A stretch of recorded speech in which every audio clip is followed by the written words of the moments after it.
A forgotten set of blueprints discovered in a dilapidated barn would transform a laid-off engineer's life and revolutionize our understanding of renewable energy technology, all triggered by one woman's desperate decision to renovate her late grandfather's abandoned property, a choice that would lead what NASA scientists now call the most significant amateur breakthrough in alternative propulsion systems of the 21st century.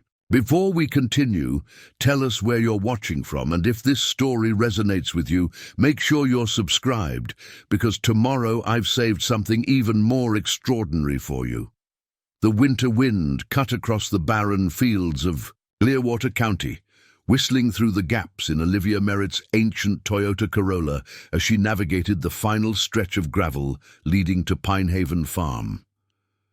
Her gloved hands gripped the steering wheel tightly, the car's temperamental heater offering more noise than warmth. In the passenger seat lay a crumpled bank statement, stark evidence that her unemployment benefits would expire in exactly 42 days. At 43, Olivia had never imagined finding herself in this position. 15 years at Westlake Industries had culminated in a senior mechanical engineering role with enough stability to consider eventual retirement. Then came the overseas relocation announcement, leaving 300 employees, herself included, suddenly adrift in a saturated job market. 8 months of fruitless applications had depleted her savings and eroded her professional confidence. The Toyota's engine made an ominous knocking sound as she crested the final hill, providing a full view of what was now her only remaining asset: 90 acres of mostly untended land, a weathered 2-story farmhouse, and several outbuildings in various states of disrepair. Pinehaven Farm had been in the Merritt family for 3 generations, a modestly successful dairy operation under her grandfather's management until his health began failing a decade ago. His death 4 months earlier had left Olivia with an inheritance that represented both opportunity and burden. Potential significant value with moderate investment, the real estate agent had assessed with practiced neutrality. Current condition would barely cover outstanding property taxes and medical liens, but $20,000 in strategic renovations could triple your return. $20,000 she didn't have. The circular problem wasn't lost on her. She needed money to renovate the property, to sell it for money she needed because she had no money, which had led to her current desperate plan: move into the marginally habitable farmhouse, save what little remained of her resources, and personally tackle enough critical repairs to increase the property value by summer. The bitter January air assaulted her as she stepped from the car, the wind seeming to find every gap in her coat. The farmhouse stood silhouetted against the grey afternoon sky, its peeling white paint and sagging porch offering little welcome. The massive oak tree in the side yard, the one where her childhood swing had hung during summer visits, stretched, bare branches toward clouds, heavy with impending snow. Olivia retrieved the first of several boxes from her trunk and made her way carefully up the creaking porch steps. The keys felt foreign in her hand as she unlocked the door to what was now, for better or worse, her home. Inside, the farmhouse was cold, but not freezing. The caretaker she'd hired had maintained minimal heat to prevent pipes from bursting. The musty smell of a long uninhabited space mingled with faint cleaning product scents from the basic servicing she'd arranged before arrival. Furniture sat draped in sheets like patient ghosts, waiting for life to return to rooms that had stood empty since her grandfather's final hospitalization.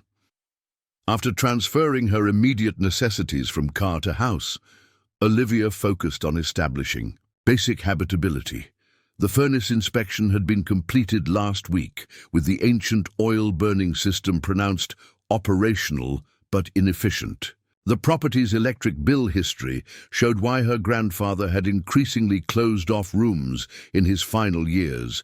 Heating the entire house would cost a fortune she couldn't afford. As she adjusted the thermostat and listened to the furnace reluctantly rumble to life, her phone rang, her sister Kate calling from Seattle.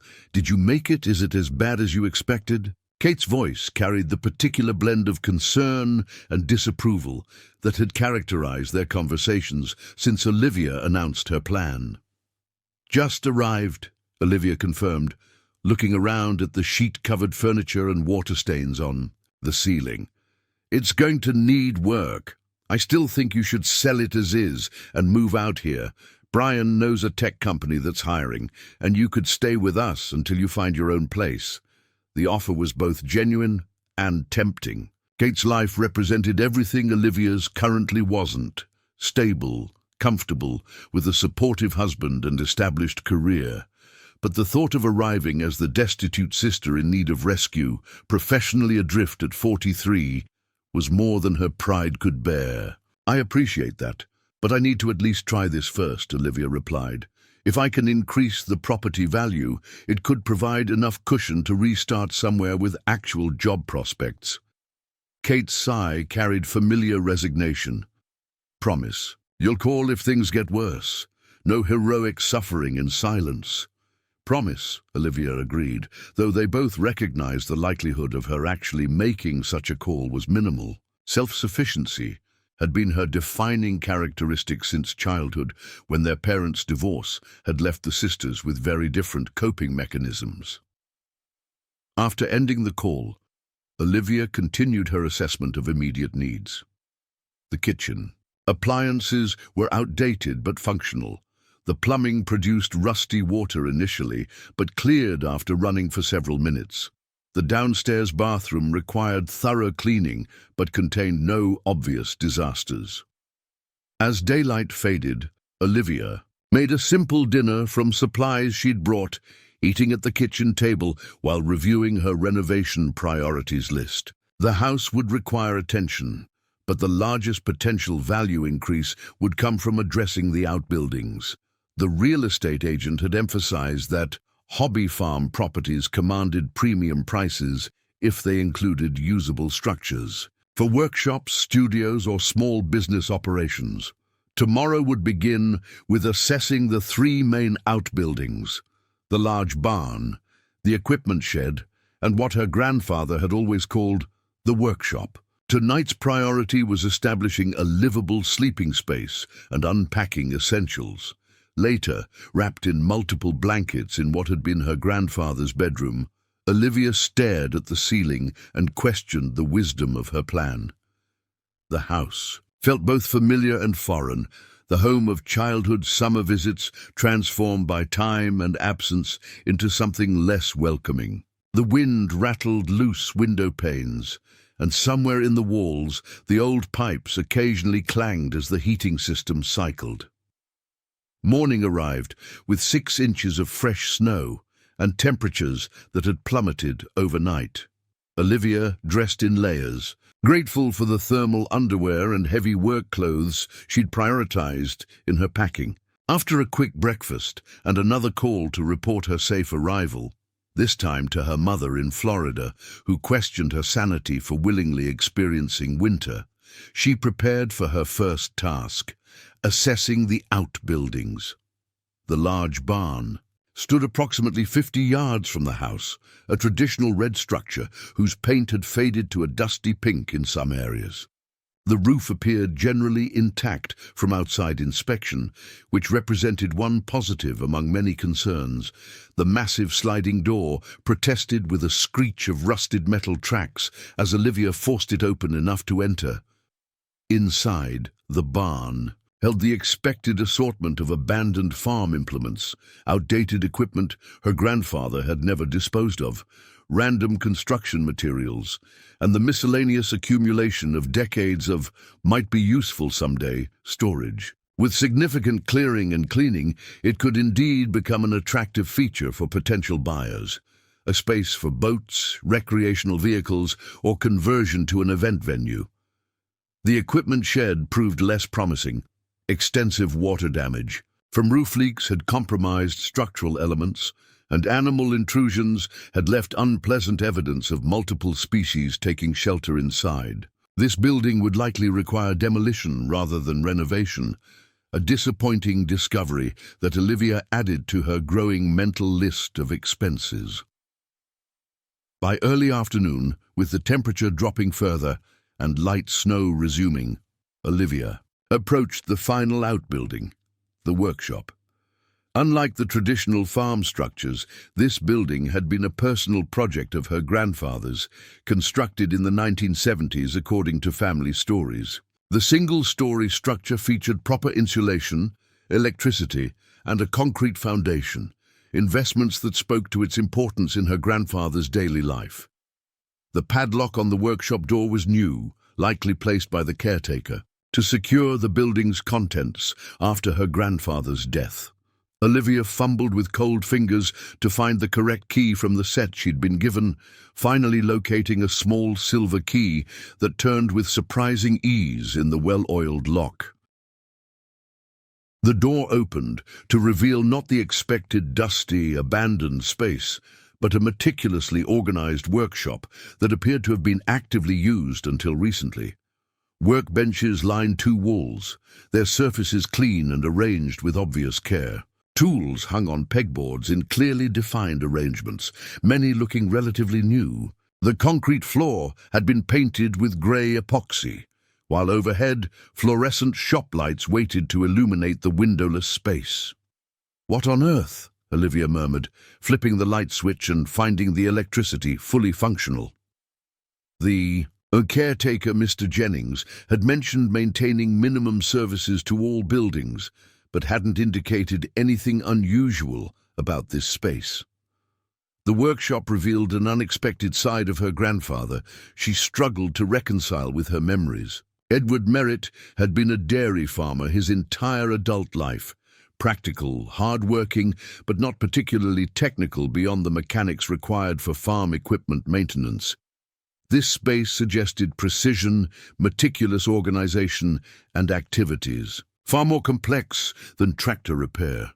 Against the back wall stood a large metal cabinet with combination locks instead of key locks. Olivia approached it with growing curiosity, wondering what her grandfather might have considered valuable enough to secure separately within an already locked building.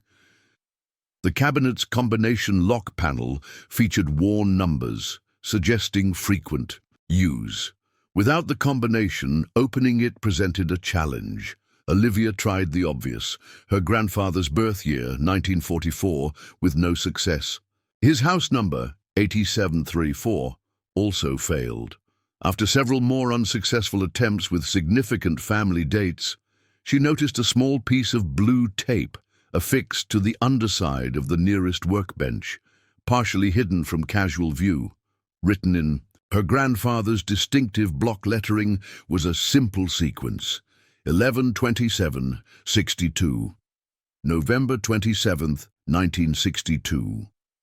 The date carried no immediate significance in family history that Olivia could recall, but when entered into the combination lock, the mechanism released with a satisfying click. Inside the cabinet, meticulously organized binders lined metal shelves, each labeled with dates and cryptic abbreviations. On the bottom shelf sat several cardboard document boxes, likewise labeled with dates spanning from the 1960s through 2018. But what immediately captured Olivia's attention was a large roll of blueprints secured with a simple rubber band, positioned prominently at eye level as if awaiting discovery. Attached to the blueprint roll was an envelope bearing her name in her grandfather's handwriting. With hands that suddenly trembled slightly, Olivia removed the envelope and carefully opened it to reveal a single-page letter. "Olivia, if you're reading this, I've moved on to whatever comes next, and you've found your way to my workshop. Of all the family, you're the one who might understand what's here. Your engineering mind works like mine always wished mine could. What you'll find in these blueprints represents 40 years of work, an idea that began when I was stationed in New Mexico during my military service in 1962. I saw something I wasn't supposed to see, and it gave me an idea I couldn't shake. The official explanation never sat right with me, and over the years, I've worked to recreate what I believe I witnessed. I never had the formal education to fully realize what's in these designs. My calculations are intuitive rather than mathematically rigorous, but I believe there's something here that matters, something that could change how we think about energy and propulsion. Your technical education gives you what I always lacked. Maybe you'll see these as the ramblings of an old man with too much time alone in his workshop. Or maybe you'll see what I've always believed is possible. Either way, this is yours now. Do with it what seems right. With love and hope, Grandpa Ed Olivia read the letter 3 times, each reading raising more questions than answers. Her grandfather, the practical dairy farmer who'd never attended college, had apparently been conducting some kind of independent research project for decades. The reference to New Mexico in 1962 immediately conjured associations with UFO lore and conspiracy theories, yet Edward Merritt had always been the most no-nonsense, practical person she'd known. With equal parts skepticism and curiosity, Olivia carefully removed the rubber band from the blueprint roll and unfolded the large technical drawings on the workshop's central table. What she found left her momentarily speechless. The blueprints detailed what appeared to be some form of energy generation system unlike anything she'd encountered in her engineering career. The precision of the technical drawings was extraordinary, far beyond what she would have expected from someone without formal training. Multiple sheets showed different components of an integrated system, with handwritten annotations explaining functional relationships between elements. At first glance, the design appeared to violate several established principles of thermodynamics, an immediate red flag that typically indicated fundamental conceptual errors. Yet as Olivia studied the intricate details, she began to recognize that the system wasn't attempting to create energy from nothing, but rather to harvest and amplify energy from an unconventional source through a mechanism she didn't immediately recognize. The central component resembled a modified electromagnetic generator, but with configurations she'd never encountered in conventional designs. Surrounding this were subsystems that appeared to involve principles of quantum mechanics rather than classical physics, territory well outside her mechanical engineering expertise, but fascinating nonetheless. As daylight faded outside the windowless workshop, Olivia lost track of time, absorbed in studying the blueprints and examining the binders that contained decades of her grandfather's notes, calculations, and iterations. The narrative that emerged was remarkable, a lifelong pursuit conducted in secret, driven by an event he'd witnessed during military service and never fully explained to his satisfaction. The workshop's phone suddenly rang, startlingly loud in the quiet space, nearly causing Olivia to knock over a careful stack of documents she'd been examining. She hadn't even realized the separate phone line existed. After a moment's hesitation, she answered. "Pinehaven Workshop," she said, unsure who might be calling this specific building. "Miss Merritt, it's Michael Jennings. Just checking that everything's operational out there.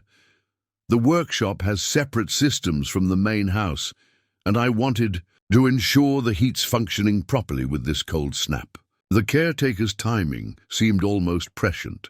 "Mr. Jennings, yes, everything seems to be working. But I'm curious, did you know about all this? My grandfather's project?" A brief silence followed before the caretaker responded. "Your grandfather valued his privacy, Miss Merritt.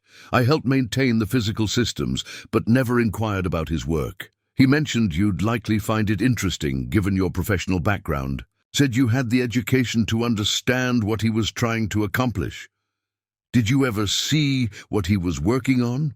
Olivia pressed, wondering how many people knew about this secret aspect of her grandfather's life. "No, ma'am. He was quite protective of his research. I understand from your real estate assessment that you're planning to sell the property eventually." The question carried an undercurrent of concern that Olivia couldn't quite interpret. "That's the current plan, yes. The farm isn't viable as an agricultural operation anymore, and I need to relocate where there are better job prospects." Another pause followed. "You might want to review everything in the workshop before making final decisions. Your grandfather seemed to believe his work had significant value, though he was never specific about its nature. Just take your time with it." After ending the call, Olivia returned to the blueprints with renewed curiosity. What exactly had her grandfather been working on all these years? And why had he kept it so secretive, even from family? As she continued examining the technical drawings, a gradual recognition formed. The system appeared to be designed to generate electrical energy through a mechanism that somehow leveraged quantum fluctuations in ways conventional science considered theoretical rather than practical. If the design actually functioned as the blueprints suggested, it would represent an extraordinary advancement in energy production technology. The rational engineer in Olivia remained deeply skeptical. Her grandfather, while intelligent, had no formal training in advanced physics or electrical engineering. The likelihood that he had independently developed a revolutionary energy system seemed remote at best. Yet the detailed drawings, calculations, and decades of methodical documentation suggested this was far more than an elderly man's hobby or delusion. As evening deepened into night, Olivia finally noticed the workshop's growing chill and her own. Hunger. Hours had passed since she'd entered the building, absorbed in her grandfather's mysterious legacy. Carefully returning the blueprints to their role and securing the binders in the cabinet, she locked the workshop and made her way back to the farmhouse through several inches of accumulated snow. That night, huddled under blankets in the still, cold farmhouse, Olivia found herself unable to sleep, her mind racing with questions about her grandfather's secret project.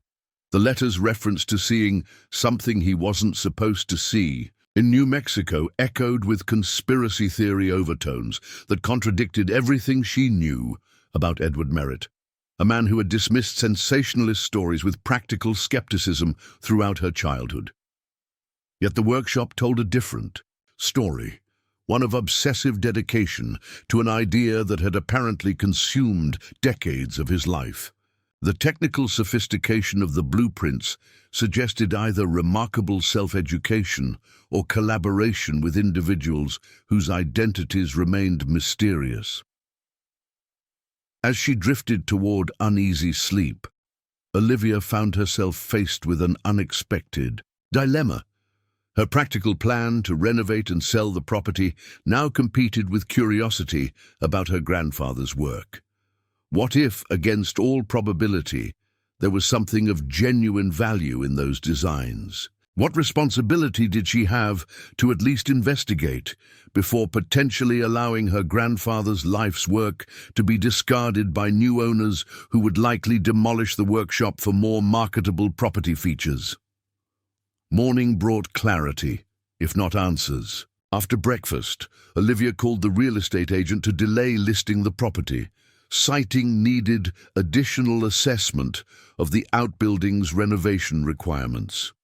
She then returned to the workshop with a plan to methodically document everything. Before making any decisions about next steps, the day passed in focused examination of her grandfather's archives. The binders revealed a chronological progression of his work, beginning with rough sketches from the 1960s that gradually evolved into increasingly sophisticated designs as decades passed. Interspersed were newspaper clippings about advancements in quantum physics, alternative energy research, and occasional references to government research into unconventional propulsion systems. One document particularly caught Olivia's attention, a formal correspondence from 1987 on Department of Energy letterhead, responding to her grandfather's inquiry about research funding. The carefully worded rejection nonetheless acknowledged intriguing theoretical approaches while citing current scientific consensus limitations as reasons for declining support. This letter confirmed that Edward had indeed sought validation from established scientific institutions, contradicting Olivia's initial assumption that he had worked in complete isolation. Other correspondence indicated similar outreach to university physics departments and private research foundations, all with similar polite rejections. By late afternoon, Olivia had formed a more complete picture of her grandfather's decades-long project. The system he'd designed, what he called the quantum resonance generator in his later notes, theoretically captured energy from quantum fluctuations through a complex electromagnetic mechanism. According to his calculations, if functional, it would produce significant electrical output with minimal conventional energy input. Not quite free energy, but an efficiency ratio that defied current technological limitations. What remained unclear was whether any functional prototype had ever been constructed. The blueprints and notes detailed design specifications but contained no definitive documentation of a working model. References to test configurations and limited trials appeared in the later journals, but without conclusive performance data. As Olivia locked the workshop that evening, her professional skepticism remained in tension with growing curiosity. The engineer in her recognized the extraordinary improbability of an autodidact making breakthrough discoveries that had eluded well-funded research institutions. Yet her grandfather's methodical documentation, the Department of Energy letter, and the sheer scale of his dedicated effort suggested something beyond mere hobby or delusion. That night, she made a decision that would alter the trajectory of her life in ways she couldn't yet imagine.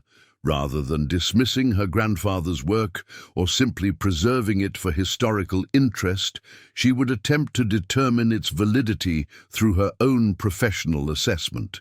If nothing else, the project would provide productive focus while she tackled the property renovations and continued her job search.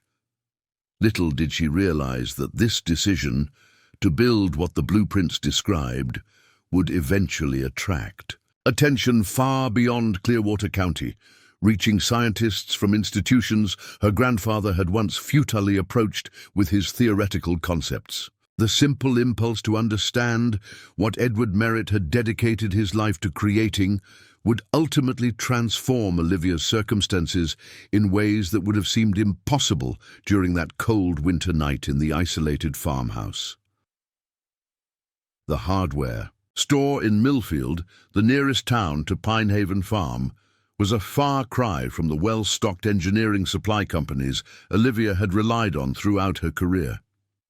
Cramped aisles held basic home repair items alongside limited selections of tools and electrical components. The store's owner, a wiry man in his 60s named Frank McCauley, watched with growing curiosity as Olivia filled her cart with an eclectic assortment of supplies: wire in multiple gauges, various electronic components, specialized tools, and materials that seemed unrelated to typical farmhouse renovation.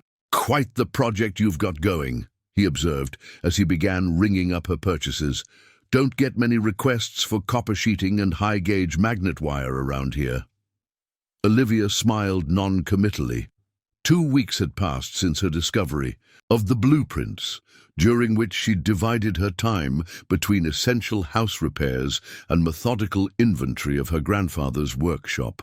The supplies she now purchased represented her first tangible step toward building a small-scale test version of his design, a decision she wasn't ready to explain to curious locals.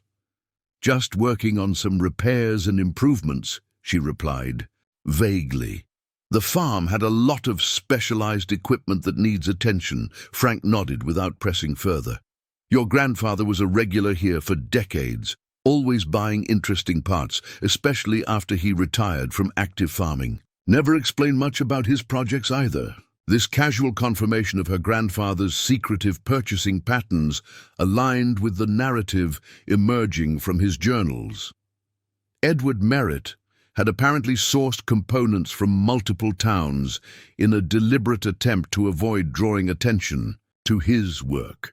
The receipts meticulously filed in his records showed purchases from hardware stores in towns up to 50 miles away, never establishing consistent patterns that might trigger curiosity.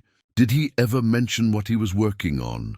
Olivia asked, trying to sound casual while wondering if her grandfather might have confided in someone outside the family. Frank shook his head. "Edward kept to himself, especially after your grandmother passed. Though he did mention once that he was working on something that would change everything if he could get it right. Figured it was just an improved milking system or some farm innovation." As Olivia loaded her purchases into the Corolla, her phone rang.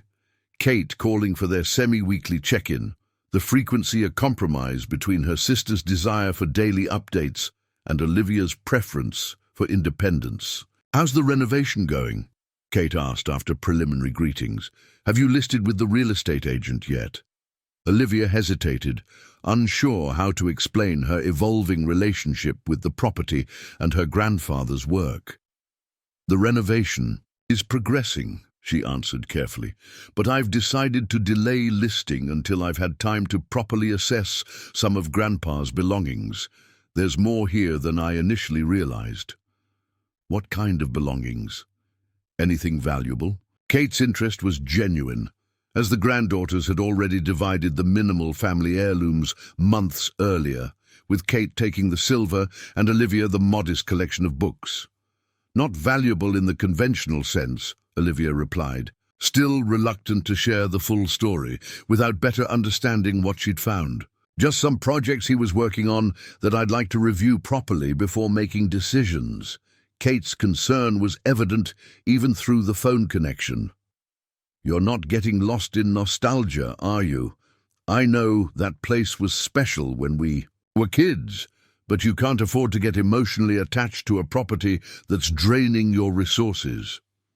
The practicality echoed Olivia's own internal voices of caution. Her unemployment benefits would expire soon, her savings were dwindling, and despite daily online job searches, the market for middle-aged mechanical engineers remained discouraging. The rational approach would indeed be selling as quickly as possible and relocating to areas with better employment prospects. "I'm not making emotional decisions," Olivia assured her sister. "Just being thorough before proceeding. I promise I'll keep you updated."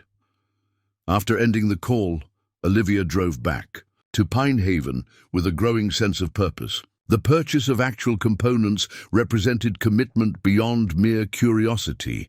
She was now investing her limited resources in testing her grandfather's design.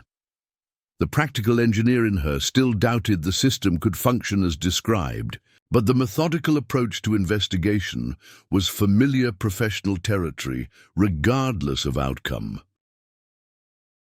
Back at the workshop, Olivia cleared the central workbench and began organizing her purchases alongside components she'd salvaged from her grandfather's extensive inventory. The test model she planned would be approximately 1/5 the size of the full system detailed in the blueprints, large enough to demonstrate functionality if the design had merit, but small enough to construct with limited resources and reasonable time frame. As evening approached, Olivia's phone rang again, an unfamiliar local number. Answering with distracted attention while measuring copper wire, she was surprised to hear Michael Jennings, the caretaker whose services she'd discontinued to save money. "Miss Merritt, I hope I'm not disturbing you," he began formally. "I was wondering if you'd made any progress with your grandfather's research materials.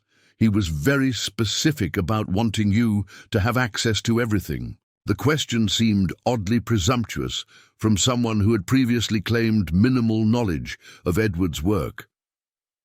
"I've been reviewing his notes," Olivia replied cautiously. Did my grandfather discuss his research with you in more detail than you initially mentioned? A slight pause followed. Your grandfather valued his privacy, as I said, but he did mention on several occasions that his work had potential beyond what conventional science acknowledged. He seemed particularly concerned that it reached the right people if anything happened to him. The conversation left Olivia with lingering unease after they disconnected.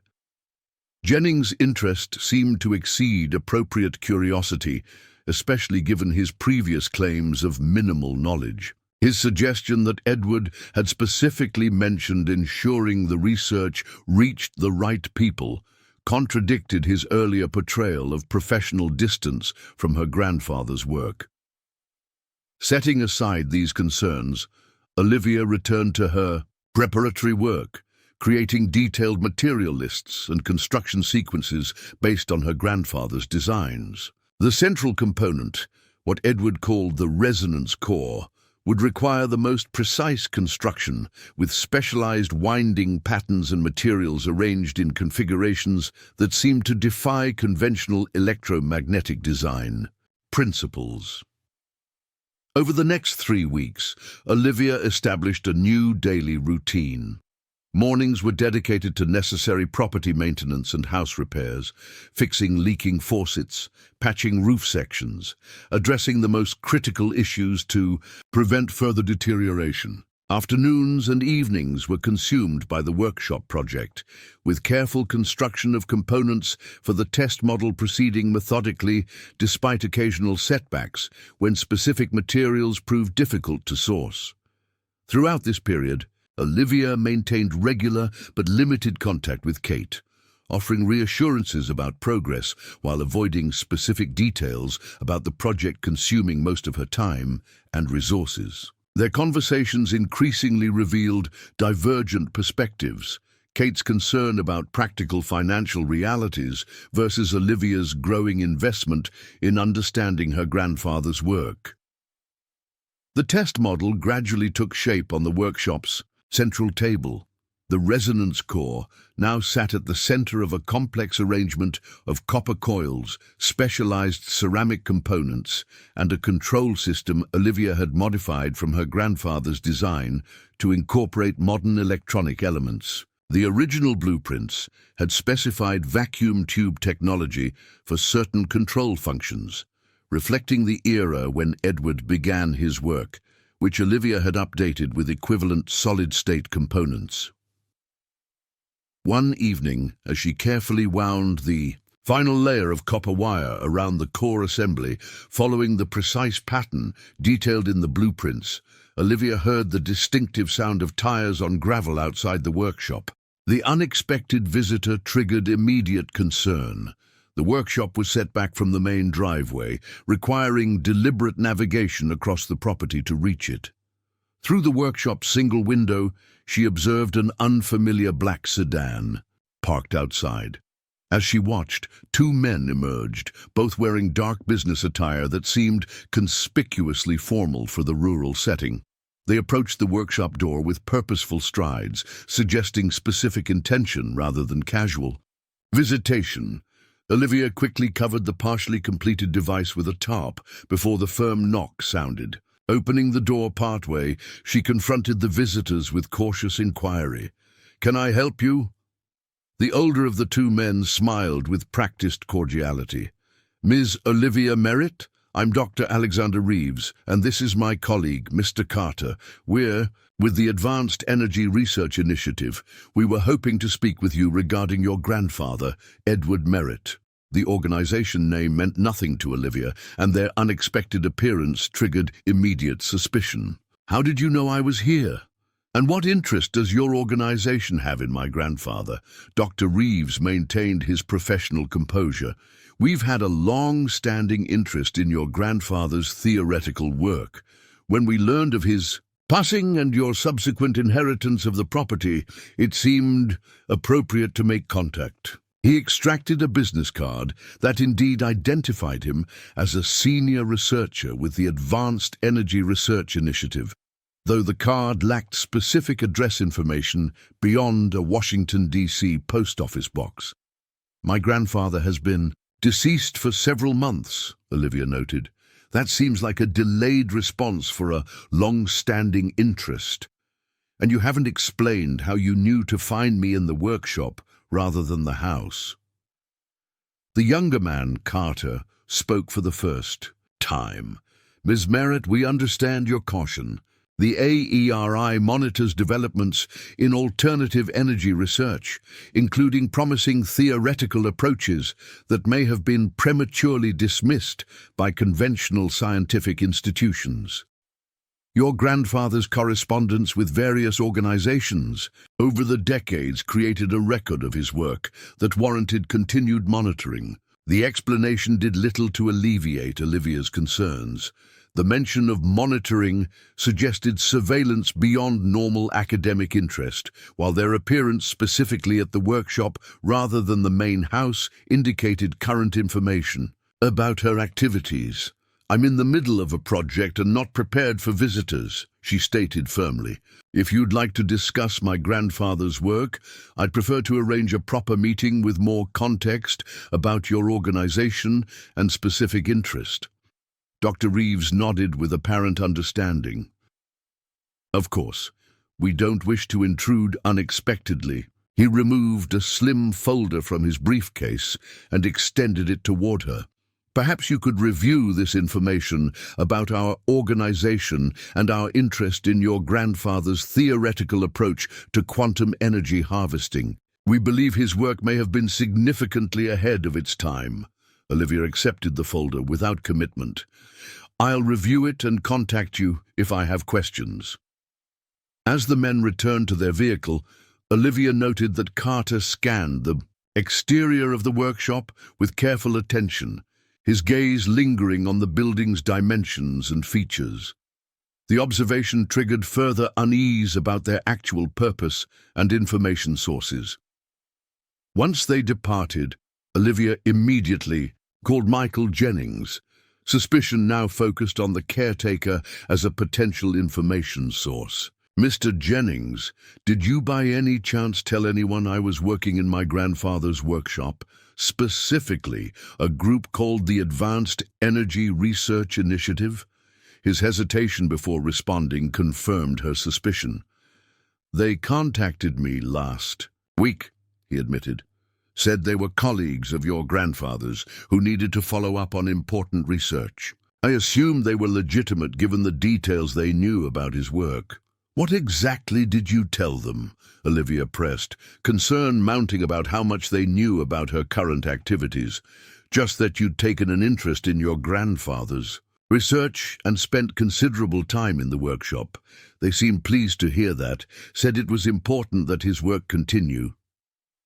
After ending the call, Olivia opened the folder the visitors had left. It contained a glossy brochure describing the AERI as a private research foundation dedicated to advancing unconventional energy solutions, along with what appeared to be legitimate credentials for Dr. Reeves, identifying him as a former department of energy researcher now working in the private sector. The materials included a formal letter expressing interest in continuing the promising theoretical work pioneered by Edward Merritt, and offering substantial research support and development resources for his approaches to quantum energy harvesting. The folder also contained something that created immediate alarm. A photocopy of the rejection letter from the Department of Energy that Olivia had discovered among her grandfather's papers. This document had been stored in the locked cabinet in the workshop, suggesting either that her grandfather had shared copies with others during his lifetime, or that someone had accessed his private records without authorization. The unexpected visit created a new sense of urgency. If others were indeed monitoring her grandfather's work with sufficient interest to track down his heir and approach directly, the designs might have more practical potential than her initial skepticism had acknowledged. Alternatively, the attention might represent something concerning, perhaps exploitation of an elderly man's unorthodox theories, or even appropriation of concepts with applications beyond what Edward himself had envisioned. That night, Olivia carefully reviewed the most recent journals from her grandfather's collection, focusing on entries from the 2 years before his death. The narrative that emerged partially explained the sudden interest from the mysterious organization. According to Edward's notes, approximately 18 months before his death, he had achieved what he described as first confirmatory resonance in a test configuration, language suggesting some form of successful operation, however preliminary. The entry for November 3, 2018 was particularly significant. Achieved stable harmonic resonance in test configuration 17-C for 37 minutes before system overheated. Power output measured at 3.7x input during peak operation. Unconventional energy contribution confirmed through isolated circuit monitoring. The principle works. After all these years, it actually works. Limited by materials and measurement equipment, but the fundamental approach is validated.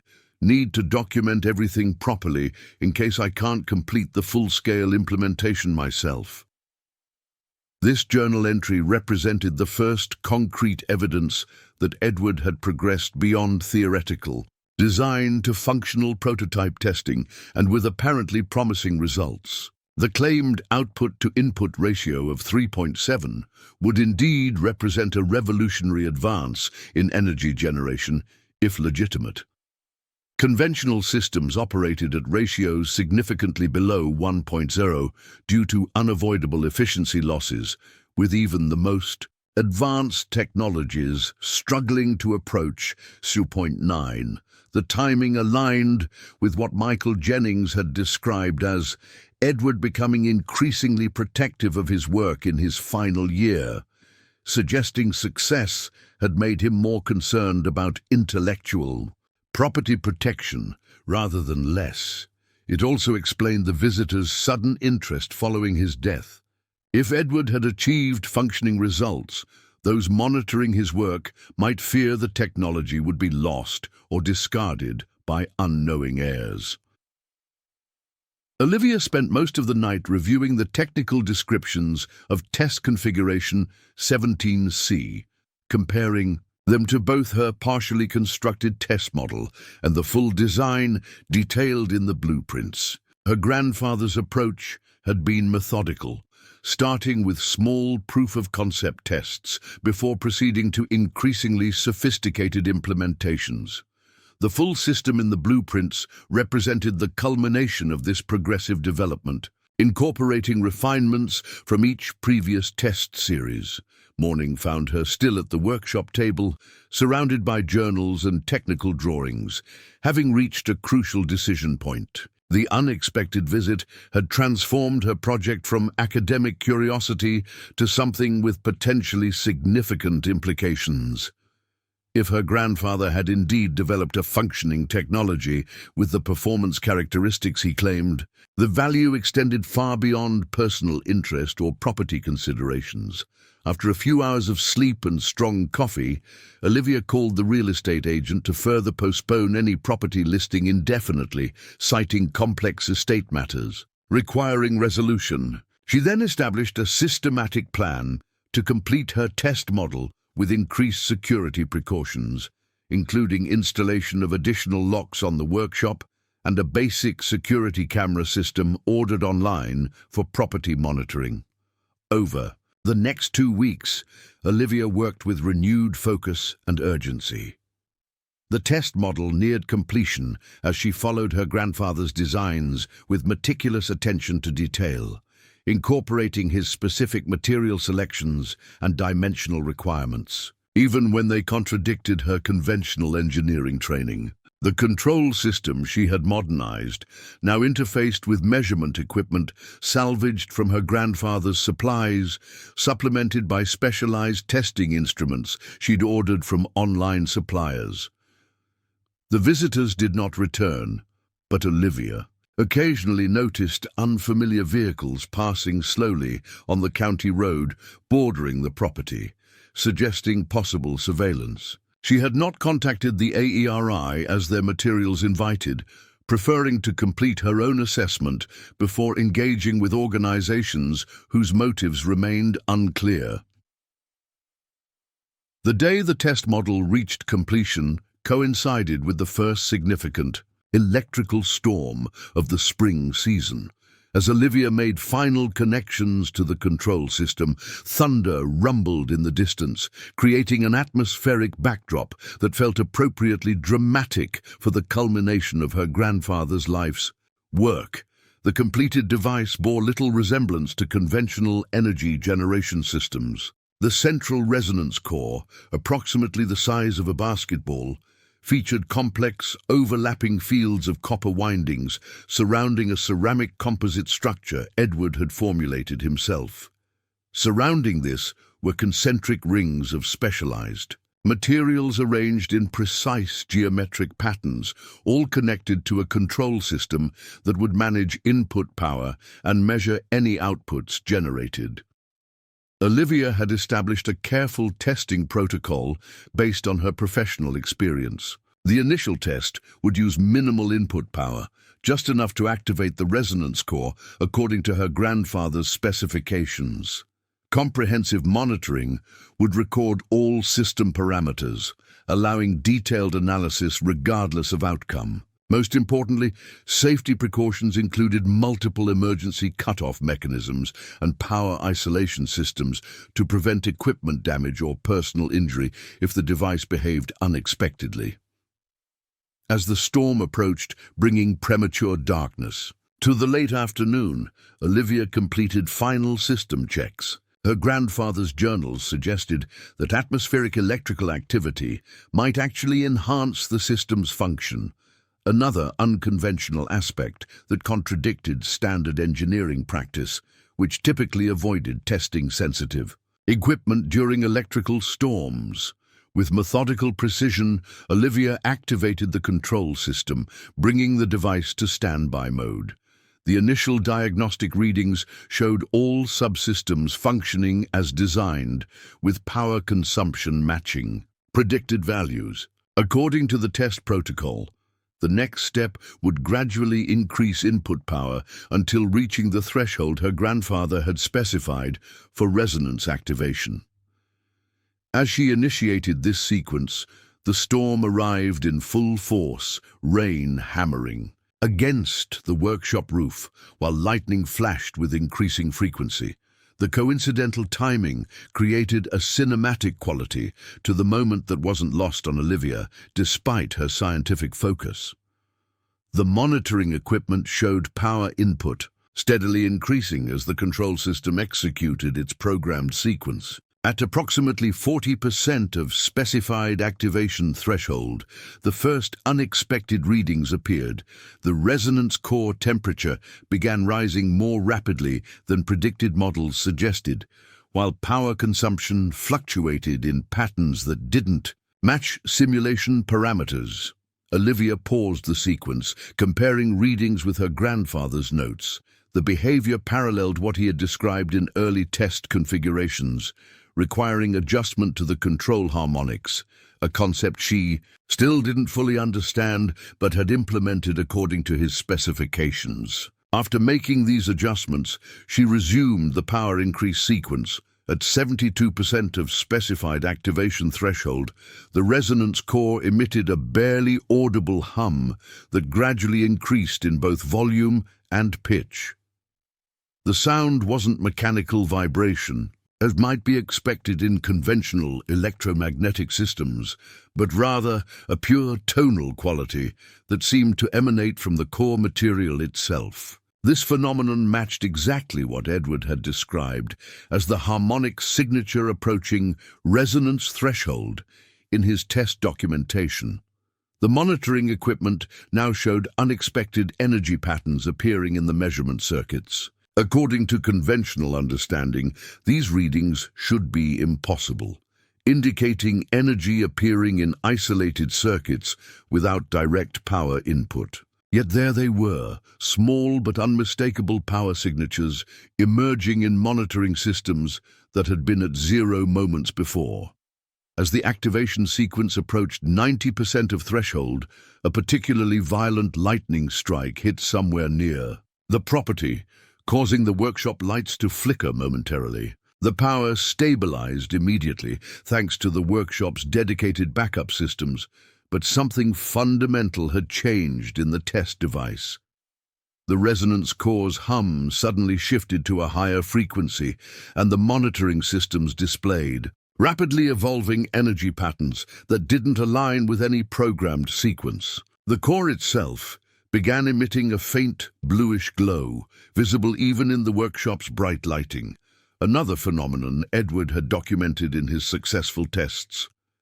Olivia watched in astonishment as the output measurements climbed steadily upward, exceeding input power by first modest percentages, then doubling, then continuing to climb.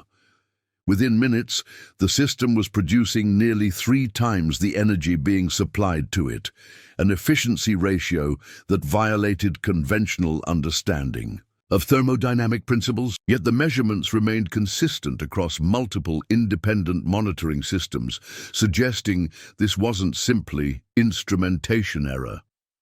The storm reached its peak intensity as the device entered what Edward had termed sustained harmonic resonance, a stable operational state where energy production maintained consistent output-to-input ratios without further adjustment.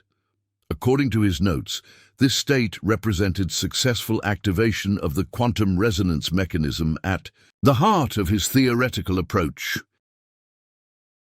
For nearly 40 minutes, Olivia monitored the system as it maintained this impossible performance level.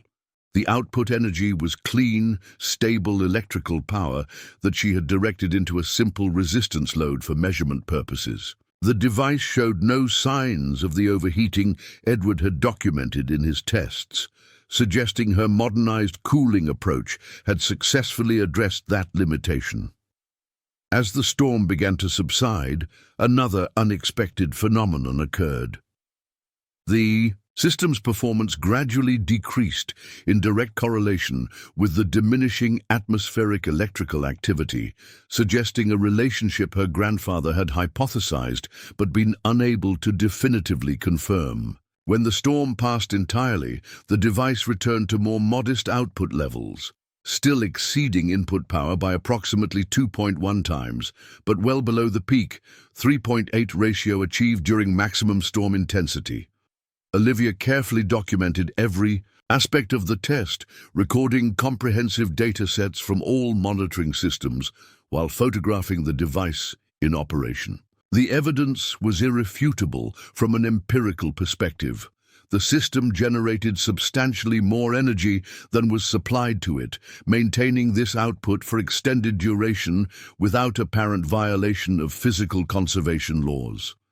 The implications were staggering. If her grandfather's theoretical model was correct, the device wasn't creating energy from nothing, a physical impossibility, but rather harvesting it from quantum fluctuations in ways conventional science had deemed theoretically possible, but practically unachievable. The atmospheric electrical correlation suggested environmental factors influenced this harvesting efficiency, perhaps by creating more favorable conditions for accessing the quantum energy state Edward had termed the resonance field. As Olivia initiated the carefully programmed shutdown sequence, her hands trembled slightly with the recognition of what she had just witnessed. Her grandfather, working alone with self-taught knowledge and intuitive understanding, had apparently developed functional technology that established scientific institutions had dismissed as impossible. The achievement represented either remarkable genius or extraordinary luck in stumbling upon combinations that worked despite theoretical objections. The workshop phone rang just as she completed system shutdown, startling her with its unexpected intrusion into her focused concentration. The caller ID displayed unknown, triggering immediate suspicion given recent events. "Hello," she answered cautiously. "Ms. Merritt?" The voice was unfamiliar, male, with the formal precision of practiced authority. "This is Dr. William Clark, Director of Special Projects at NASA's Advanced Propulsion Physics Laboratory. I need to speak with you about the energy signature we've just detected from your location." The statement froze Olivia in place, implications cascading through her mind. How could NASA possibly detect the device's operation from presumed satellite or remote monitoring locations? What energy signature would be visible beyond the workshop's shielded walls? And how had they identified her by name and location so quickly? "I'm afraid I don't understand," she replied, buying time while processing this development. "Ms. Merritt, approximately 47 minutes ago, our monitoring systems detected an energy signature matching theoretical patterns we've been searching for in advanced propulsion research. The signature originated from your precise location and continued for approximately 42 minutes before diminishing. This represents the first confirmed detection of sustained zero-point energy harvesting our instruments have ever recorded." The scientific terminology confirmed they understood exactly what had happened, though their characterization as zero-point energy differed from her grandfather's quantum resonance nomenclature. More concerning was the revelation that external monitoring systems could detect the device's operation from significant distance. "I'm conducting private research," Olivia stated carefully. "May I ask how NASA identified me personally and obtained this contact information?" A brief hesitation preceded his response. "Your grandfather, Edward Merritt, submitted theoretical papers to multiple research institutions over several decades. While these were not accepted for formal consideration due to methodological concerns, they were preserved in our theoretical physics archives.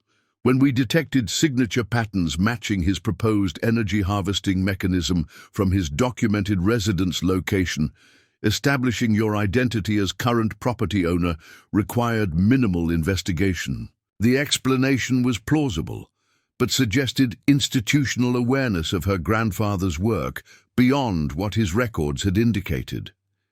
If NASA had maintained his rejected papers in active archives rather than simply discarding them, they had recognized potential value despite official rejection. "What exactly does NASA want with my private research?" Olivia asked directly. "We would like to send a small team to discuss your work and its relationship to advanced propulsion physics concepts we've been developing. The energy signature you've generated has significant implications for technologies far beyond conventional power generation. Would tomorrow morning be convenient for an initial meeting?" The rapid escalation from private experiment to proposed NASA visitation created immediate concerns about control and intellectual property protection. Her grandfather had spent decades developing this technology without recognition or support. Now that it showed functional promise, suddenly multiple organizations expressed urgent interest. "I need some time to consider next steps," Olivia replied. "This research represents my grandfather's life's work, and I want to ensure appropriate recognition and protection of his intellectual contribution." Dr. Clark's response carried a new note of urgency. "Ms. Merritt, I should mention that you weren't the only ones who detected today's energy signature. Several organizations monitor for these specific patterns, including some with less transparent intentions than NASA.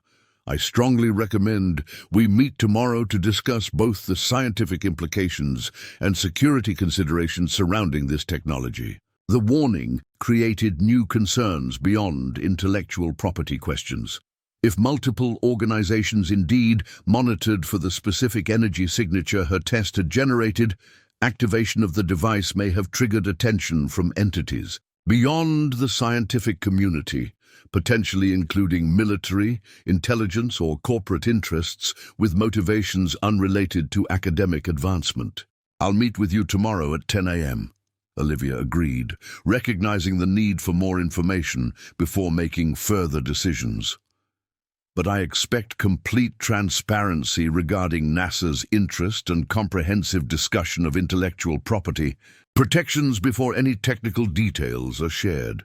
After ending the call, Olivia sat in the silent workshop, the completed device now covered with a protective tarp, its momentary operation having apparently triggered attention from multiple, sophisticated monitoring systems. The implications extended far beyond her initial academic curiosity, or even the potential commercial applications she had begun to consider. Her grandfather's life's work, dismissed, rejected, or ignored by mainstream science throughout his lifetime, had just demonstrated functional validity that attracted immediate attention from one of the world's premier scientific institutions. Whatever happened next would transform not just Olivia's personal circumstances, but potentially the trajectory of energy research and technological development in ways she was only beginning to comprehend. As evening darkness settled over Pinehaven Farm, Olivia carefully secured the workshop with additional padlocks and activated her newly installed security cameras. Tomorrow would bring NASA scientists to this humble rural workshop, an outcome Edward Merritt had pursued unsuccessfully for decades. The simple woman, who had found old blueprints in what amounted to a barn, had built something that now attracted attention from the highest levels of scientific research. The irony wasn't lost on Olivia as she walked back to the farmhouse through the rain-freshened spring air. Her desperate relocation to her grandfather's property, a decision born of financial necessity and diminishing options, had led to what might become one of the most significant scientific validations of the century. What the coming days would bring remained uncertain, but one thing was absolutely clear. Pinehaven Farm would not be sold anytime soon, and Olivia Merritt's life had changed irrevocably. Dawn broke over Pinehaven Farm with unusual activity. Olivia had been awake for hours, alternating between reviewing her grandfather's journals for any insights about expected official interest and checking the security camera feeds for unexpected visitors. The NASA representatives weren't scheduled to arrive until 10 a.m., but her restless night had produced a heightened vigilance that extended to the perimeter of the property. She had spent much of the night transferring her test data to secure storage, both cloud-based with encrypted protection and physical backup drives hidden throughout the house. The precaution might seem paranoid under normal circumstances, but the urgent tone of Dr. Clark's warning about organizations with less transparent intentions had triggered professional caution. In her years at Westlake Industries, Olivia had witnessed the lengths to which competing companies would go to acquire technological advantages. She imagined government and military interest might inspire even more aggressive approaches. At precisely 9:57 a.m., a convoy of 3 vehicles appeared at the farm's entrance, a lead SUV with government plates, followed by an unmarked van with darkened windows, and a second SUV bringing up the rear. The procession moved with practiced precision, suggesting coordinated movement rather than casual visitation. Olivia watched through the kitchen window as they parked in a semicircle near the workshop rather than approaching the main house, their positioning creating a partially enclosed area shielded from the main road. From the lead vehicle emerged a tall man in his 60s, his silver hair cropped short in military fashion despite the civilian clothing. His purposeful stride and scanning gaze as he surveyed the property instantly identified him as the leader. From the van and second SUV came 6 additional individuals, 4 men and 2 women, all carrying equipment cases of various sizes. Olivia took a deep breath, centered herself, and stepped onto the porch to meet them. Her professional engineering career had prepared her for technical discussions with accomplished colleagues, but the circumstances surrounding this particular meeting elevated normal professional interaction to something far more consequential. Ms. Merritt, the silver-haired man approached with a formal nod. Dr. William Clark, NASA Advanced Propulsion Physics Laboratory. Thank you for agreeing to meet on such short notice. He offered credentials that indeed identified him as a senior NASA researcher with appropriate security clearances. Dr. Clark. Olivia acknowledged him with professional courtesy while observing the other team members positioning equipment near the workshop. I see you've brought a substantial team and equipment. Perhaps you could clarify exactly what you're expecting from this meeting before we proceed. Clark's expression revealed appreciation for her direct approach. Absolutely. Reasonable first introductions. He gestured toward his colleagues, who had formed a loose semicircle behind him. Dr. Eliza Chen, quantum mechanics specialist. Dr. Marcus Rodriguez, electromagnetic field theory. Commander James Wilson, security liaison. The introductions continued, establishing a team with impressive credentials spanning relevant scientific and security disciplines. As for our objectives, Clark continued, primarily we hope to confirm whether the energy signature we detected yesterday originated from a device based on Edward Merritt's theoretical principles. If confirmed, we'd like to discuss potential collaboration to further develop and understand the technology within appropriate security and intellectual property frameworks. The careful phrasing seemed designed to acknowledge her ownership concerns while establishing official interest. Olivia noted the presence of the security liaison, presumably military or intelligence representation, suggesting national security, implications beyond scientific curiosity. Before we proceed, I need certain assurances, Olivia stated firmly. First, acknowledgement that this technology represents my grandfather's intellectual property, now legally mine as his heir. Second, guarantee that any examination today is observational only. No sampling, testing, or modification of the device without explicit written agreement. Third, comprehensive explanation of why NASA believes this technology has national security. Implications sufficient to warrant this level of immediate response. Clark exchanged glances with Commander Wilson before responding. Those are reasonable parameters. We can provide written acknowledgement of your intellectual property claim, subject to standard national security considerations. Observational protocols are acceptable for initial assessment. As for security implications, he paused, seemingly measuring his next words carefully. The energy signature your device generated yesterday is consistent with theoretical technology we've been unsuccessfully attempting to develop for nearly 2 decades. Its potential applications extend beyond conventional energy production to propulsion systems, materials science, and certain classified applications I'm not currently authorized to discuss without appropriate clearances. This confirmation that NASA had been actively pursuing similar technology despite mainstream scientific skepticism raised immediate questions about her grandfather's repeated rejections from established institutions.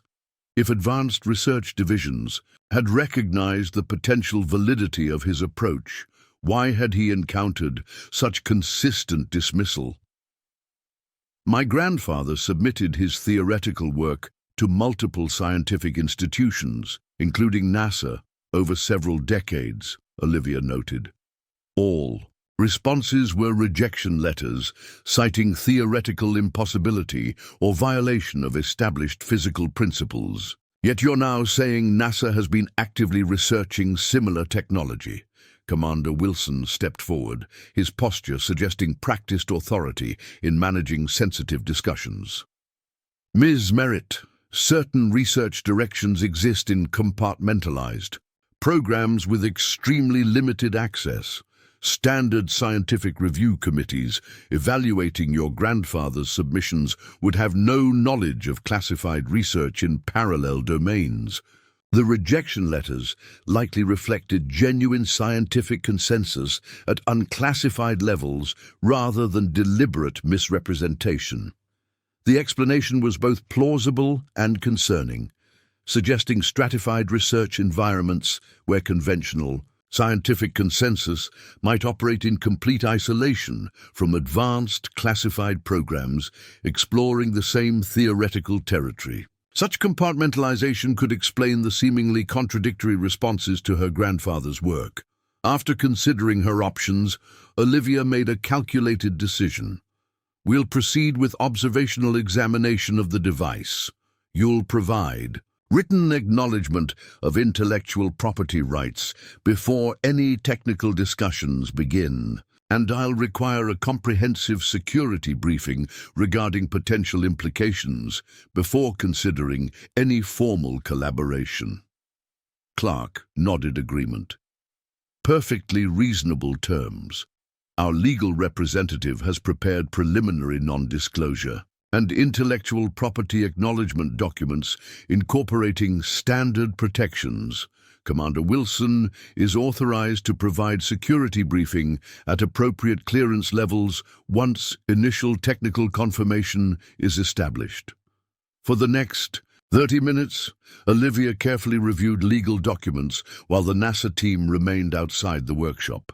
The agreements appeared to provide standard intellectual property protections, while incorporating national security provisions that could potentially limit commercial applications under specific circumstances. After making several modifications to strengthen her position and receiving Clark's agreement to the changes, she signed the documents and received countersigned copies. "Now we can examine the device," she stated, unlocking the workshop door while maintaining careful awareness of the team's movements and equipment. Inside, the NASA specialists immediately assumed practiced examination protocols, each focusing on specific aspects according to their expertise.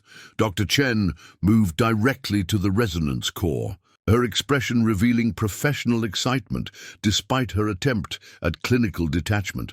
Dr. Rodriguez began scanning the device with specialized equipment that measured electromagnetic field patterns without making direct contact.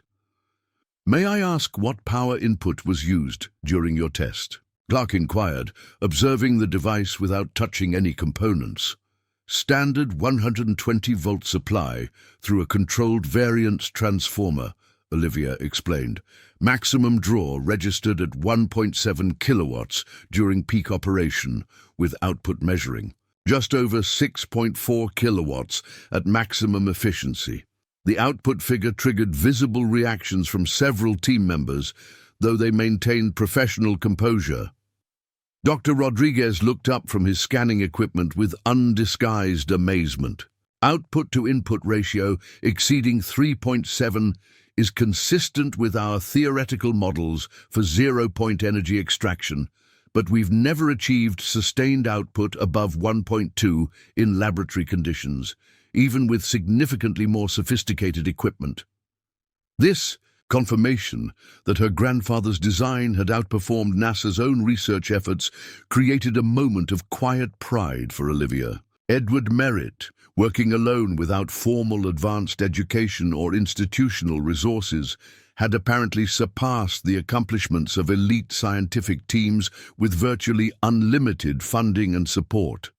For the next 2 hours, the examination continued with meticulous attention to detail.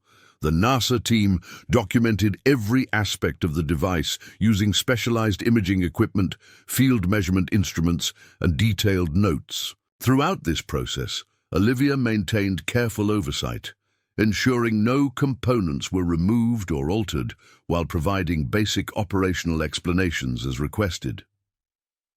The correlation with atmospheric electrical activity is particularly significant, Dr. Chen noted after reviewing Olivia's test data. It supports theoretical models, suggesting quantum field accessibility increases during natural electromagnetic fluctuations. We've observed similar correlations in laboratory settings, but never achieved sustained resonance like you've documented. As the technical examination neared completion, Olivia noticed increasing exchanges of significant glances between Clark and Commander Wilson, suggesting communications beyond the immediate scientific assessment. Finally, Clark approached with the demeanor of someone preparing to shift the conversation toward more consequential territory. "Ms. Merritt, our preliminary assessment confirms that your device represents a functional implementation of zero-point energy harvesting technology with efficiency levels exceeding our current capabilities. This confirmation warrants the security briefing you requested, which Commander Wilson is authorized to provide. However, given the sensitivity of the information, this briefing should occur in a secure environment with appropriate protocols in place." The suggestion immediately triggered caution. "This is my property," Olivia stated firmly. "Any discussions will happen here, where I maintain control of my grandfather's technology and my own security." Commander Wilson stepped forward, his expression carefully neutral. "Ms. Merritt, the briefing includes classified information that legally requires certain security measures. We can establish temporary secure protocols here, but must insist on standard procedures, including electronic countermeasures and verified perimeter security." The requirement created immediate tension between curiosity about the promised information and concern about surrendering control of her environment. After careful consideration, Olivia proposed a compromise. "You may establish your security protocols in the house, not the workshop. The device remains secured here under my exclusive control, and any electronic countermeasures must be fully removed when the briefing concludes." The terms were accepted with professional acknowledgement. For the next 45 minutes, specialized team members established what they termed a temporary SIF, sensitive compartmented information facility, within the farmhouse living room. Equipment was installed to prevent electronic eavesdropping. Windows were covered with specialized material, and security personnel established perimeter monitoring around the house. Once these preparations were complete, Olivia found herself seated across from Clark and Wilson at her grandfather's old dining table, now transformed into an impromptu briefing station with secure tablets and documentation folders bearing classified markings. "Before we begin," Wilson stated formally, "I must confirm you understand that the information you're about to receive is classified at the TS-SCI level, top secret sensitive compartmented information. Unauthorized disclosure carries severe legal penalties under national security statutes. You're being granted temporary access based on need-to-know determination related to your possession of technology with significant national security implications. Do you understand and accept these terms?"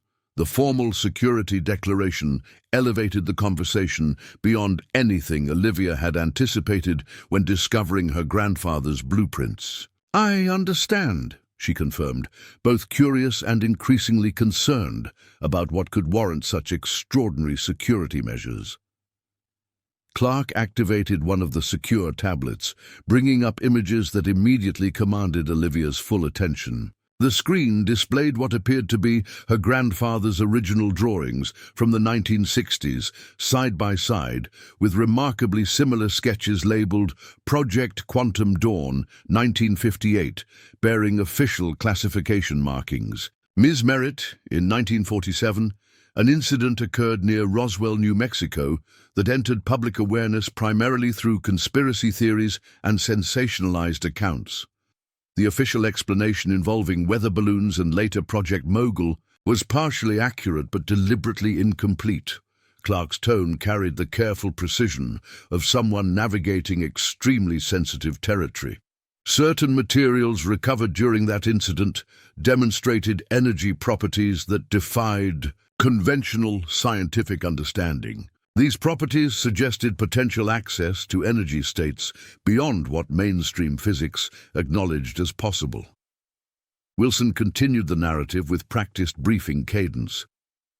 In 1962, your grandfather was stationed at White Sands Missile Range as a maintenance specialist supporting classified testing operations. According to our records, on November 27, 1962, he was present during an unauthorized equipment activation that exposed him to certain experimental technologies under development based on principles derived from the Roswell materials.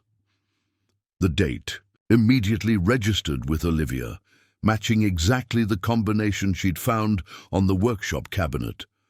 More significantly, it aligned with her grandfather's cryptic letter reference to seeing something I wasn't supposed to see that had inspired his decades-long research. The experimental technology your grandfather witnessed was an early prototype attempting to access zero-point energy, what theoretical physicists now recognize as the quantum vacuum fluctuation field. The prototype achieved momentary energy production exceeding input before catastrophic failure. Your grandfather was among 17 personnel who witnessed the event, all of whom were subsequently subject to security protocols, including non-disclosure agreements. Clark resumed the narrative, referencing additional documents on the secure tablet. Unlike his colleagues, your grandfather apparently developed independent theoretical insights based on his observations. His subsequent career path shows he deliberately positioned himself to acquire technical knowledge, supporting his research while maintaining appropriate security compliance by never explicitly referencing the classified event. This portrayal of Edward Merritt revealed a man of remarkable strategic patience and intellectual capability, spending decades developing the knowledge necessary to recreate technology he had glimpsed only briefly, all while navigating the constraints of security classifications that prevented direct access to related research. For the past 5 decades, multiple compartmentalized programs within the defense and intelligence communities have attempted to develop functional zero-point energy technology based on the original materials and observations. Wilson continued. Progress has been incremental at best, with no program achieving sustained output-to-input ratios above 1.4, until recent theoretical breakthroughs suggested new approaches. Olivia processed this information with growing recognition of her grandfather's accomplishment. You're saying my grandfather, working alone with self-taught knowledge, outperformed classified government programs with virtually unlimited resources? That seems improbable at best. Clark's expression suggested genuine acknowledgement rather than defensive response. It appears Edward Merritt possessed extraordinary intuitive understanding of principles our conventional scientific approach struggled to formalize. His methods, while unorthodox by academic standards, apparently identified functional relationships our theoretical models missed despite sophisticated mathematical foundations. Which brings us to current security concerns, Wilson added, his tone shifting toward more immediate considerations. The energy signature your device generated yesterday was detected by multiple monitoring systems, including those operated by foreign intelligence services and certain non-state actors with advanced technological capabilities. We assess, with high confidence, that at least 3 foreign governments have identified this location as the source of a significant zero-point energy breakthrough. This revelation created immediate alarm regarding potential threats to both the technology and Olivia's personal safety. Are you suggesting my property is now a target for foreign intelligence operations? Wilson's measured response did nothing to alleviate her concern. We assess the intellectual property represented by your grandfather's functional zero-point energy implementation would be considered high-value acquisition target by multiple foreign technical intelligence services. Standard collection methods would likely include cyber operations targeting any digital documentation, technical surveillance of the property, and potentially human intelligence approaches through various pretexts. The clinical description of intelligence collection methods potentially targeting her property created a nauseating realization that her simple experiment had triggered international attention far beyond scientific curiosity. Her mind immediately returned to the visitors who had identified themselves as representatives of the Advanced Energy Research Initiative days before the NASA contact. Their timing and approach now appeared more concerning in light of Wilson's briefing. Two men visited me last week, claiming to represent an organization called the Advanced Energy Research Initiative, expressing interest in my grandfather's work, Olivia informed them. They provided business cards and informational materials that appeared legitimate. Wilson and Clark exchanged significant glances before Wilson removed a specialized tablet from his briefcase. Can you describe these individuals? Or better yet, do you have images from security cameras? Olivia described the visitors in detail while Wilson took notes with focused attention. The caretaker, Michael Jennings, acknowledged providing information about my presence in the workshop when they contacted him. He believed they were colleagues of my grandfather's. The AERI is not a recognized research organization within legitimate scientific or governmental frameworks, Wilson stated after consulting his tablet. Based on your description, these individuals match known technical intelligence officers associated with foreign operations targeting advanced energy technologies. Their approach, representing non-existent organizations, is consistent with documented collection methodologies. This confirmation that she had already been approached by what appeared to be foreign intelligence operatives created immediate concern about her security situation. The isolated rural property that had initially represented affordable refuge now seemed dangerously vulnerable. What exactly are you suggesting I do with this information? Olivia asked directly. I can't exactly pack up my grandfather's life's work and disappear, nor do I have resources to establish professional security for the property. Clark and Wilson exchanged another meaningful glance before Clark responded with careful precision. We're prepared to offer comprehensive security support combined with research partnership through appropriate classified channels. This would include property security, personal protection measures, and full development resources for your grandfather's technology with appropriate attribution and compensation. The offer represented both solution to immediate security concerns and potential fulfillment of her grandfather's decades-long quest for recognition. Yet Olivia's professional experience made her wary of agreements made under pressure without full understanding of implications and alternatives. I need time to consider options and review any formal proposals in detail, she stated firmly. In the meantime, what immediate security measures would you recommend, given the concerns you've raised? Wilson responded with efficient professionalism. We can establish temporary security presence on the property perimeter without formal agreements. Beyond standard consent, this would include monitoring systems, periodic patrols, and rapid response capability without direct interference with your activities or access to the technology. Concurrently, we would conduct comprehensive background assessment of all individuals with knowledge of your activities, including the caretaker Jennings and any local contacts you've established. The proposed measures sounded reasonable. Given the circumstances, though, Olivia remained concerned about surrendering any aspect of her independence and control. After careful consideration, she agreed to temporary perimeter security while reserving decisions about any formal collaboration or technology sharing. As the security briefing concluded and the temporary SIF equipment was removed from the farmhouse, Olivia found herself facing complexities far beyond what she had anticipated when discovering the blueprints. What had begun as personal curiosity about her grandfather's work had escalated to international attention, with apparent intelligence operations already targeting her property. That evening, after the NASA team departed, leaving behind 2 security specialists in an unmarked vehicle positioned at the farm entrance. Olivia paced the workshop with growing concern about her situation.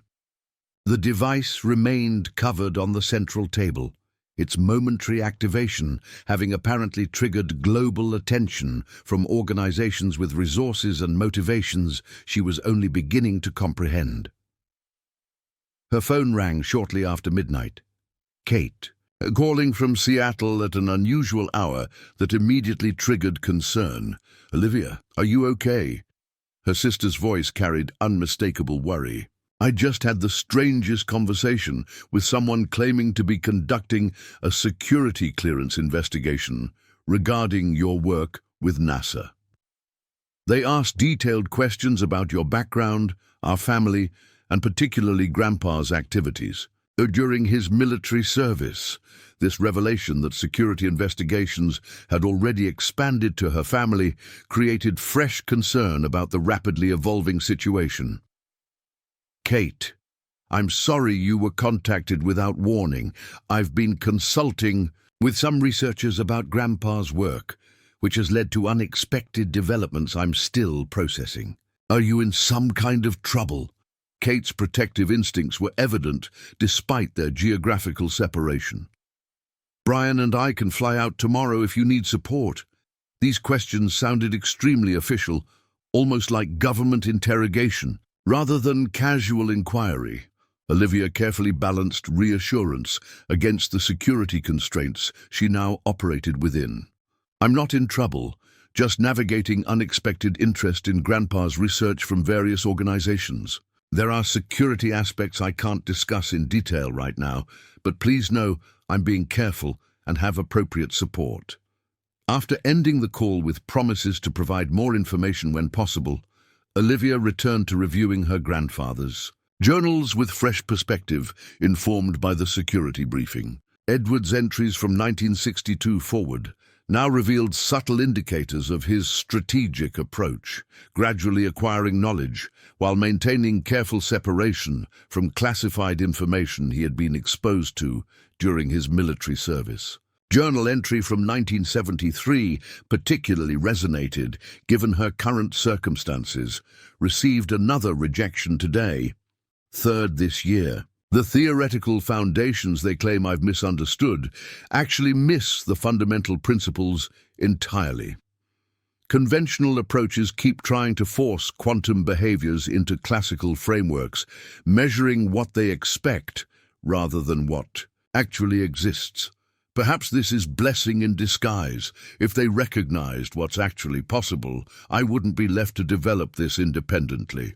Better to work in obscurity than surrender control to institutions that would bury this under classification or corporate ownership. Her grandfather's prescient concerns about institutional control now confronted Olivia directly as she faced decisions about how to proceed. The security threats Wilson had outlined were credible given the technology's implications, yet surrendering her grandfather's work to classified government programs would potentially recreate exactly the situation he had apparently worked to avoid: restriction of transformative technology within systems that might limit its beneficial applications. The following morning brought another unexpected development. A delivery truck arrived carrying a registered letter requiring signature confirmation. This envelope contained formal correspondence from Meridian Global Technologies, a multinational corporation with significant energy sector holdings, expressing interest in acquiring intellectual property rights to innovative energy generation technology recently developed at your location. The letter included reference to preliminary assessment by our technical evaluation team, despite no authorized representatives having examined the device. This suggested either corporate surveillance capabilities comparable to government systems, or more concerning, potential connection to the AERI representatives who had visited earlier. The offered compensation, $50 million for exclusive rights, represented life-changing money that nonetheless seemed inadequate given the technology's potential value. As Olivia considered this development, her phone rang with a local number she didn't recognize. The caller identified himself as Theodore Marshall, managing partner at Marshall, Blackwood and Reed, apparently a prestigious law firm specializing in intellectual property and technology transfer. Ms. Merritt, our firm has been retained by parties interested in your grandfather's energy technology, he began with practiced professional smoothness. We understand you've received various approaches regarding this intellectual property and wanted to offer our services in navigating these complex negotiations to ensure your interests are properly protected. The unsolicited legal representation offer from an unknown firm triggered immediate skepticism. May I ask who specifically has retained your services in connection with my situation? I haven't authorized anyone to act regarding this technology. A slight hesitation preceded his carefully worded response. Our client prefers confidentiality at this stage, but has authorized me to confirm they represent significant private sector interests in advanced energy technologies. They've instructed us to ensure you receive fair market value and appropriate recognition while facilitating necessary security arrangements given the technology's sensitive nature. The choreographed sequence of contacts, NASA official interest, foreign intelligence approach, corporate acquisition offer, and now unsolicited legal representation suggested coordinated attention from multiple sophisticated organizations, all suddenly focused on Pinehaven Farm, the isolated rural property that had represented affordable refuge now stood at the center of apparent international competition for technology that had emerged from her grandfather's lifetime of unrecognized work. As Olivia ended the call with non-committal acknowledgement, her security system alerted her to another vehicle approaching the property, this one a modest sedan with rental car markings. The NASA security specialists intercepted the vehicle at the entrance, engaging in conversation with the driver for several minutes before approaching the house to inform Olivia of the visitor. "Ma'am, there's a Dr. Abigail Chen requesting to speak with you," the security specialist reported professionally. "She claims to be from Stanford University's Applied Physics Department, conducting follow-up regarding correspondence with your grandfather. Our preliminary verification confirms she is indeed affiliated with the university, as claimed." This apparent academic interest added another layer to the rapidly expanding attention. Olivia authorized the visitor to approach the house while maintaining separation from the workshop where the device remained secured. Dr. Chen proved to be a petite woman in her 50s, with the distracted air of a lifelong academic, her casual clothing and minimal makeup contrasting with the formal business attire of previous visitors. After preliminary introductions on the porch, she explained her unexpected appearance with straightforward academic enthusiasm.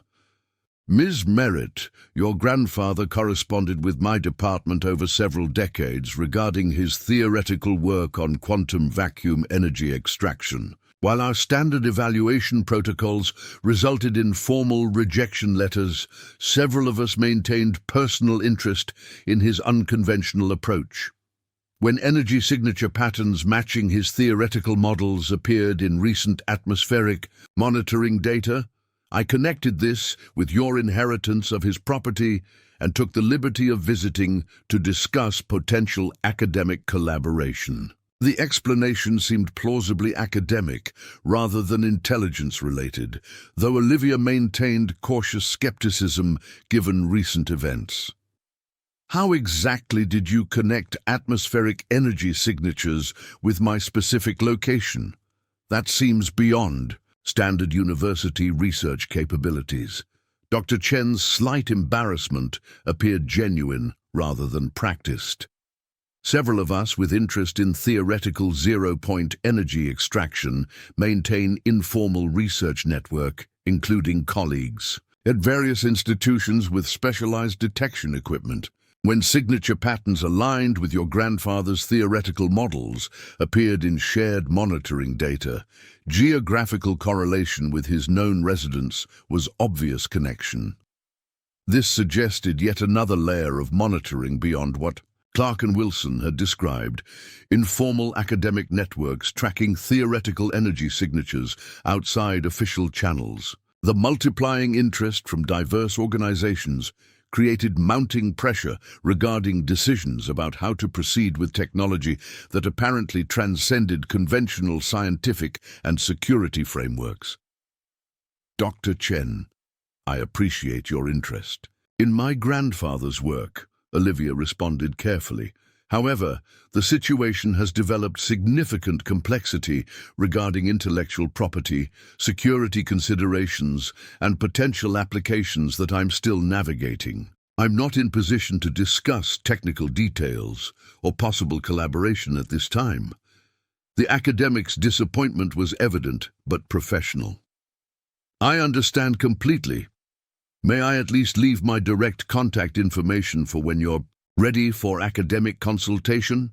Your grandfather's theoretical approach deserves proper scientific recognition regardless of commercial or governmental applications that may emerge. After Dr. Chen's departure, Olivia returned to the workshop to find another notification on her security system, an email from Michael Jennings requesting urgent meeting regarding critical information about your grandfather's research contacts. Given Wilson's security briefing and the caretaker's admitted interaction with suspected foreign operatives, Olivia forwarded the message to the NASA security team rather than responding directly. By late afternoon, the isolated farmhouse had become command center for increasingly complex situation involving multiple sophisticated organizations, all focused on technology that had emerged from her grandfather's solitary work.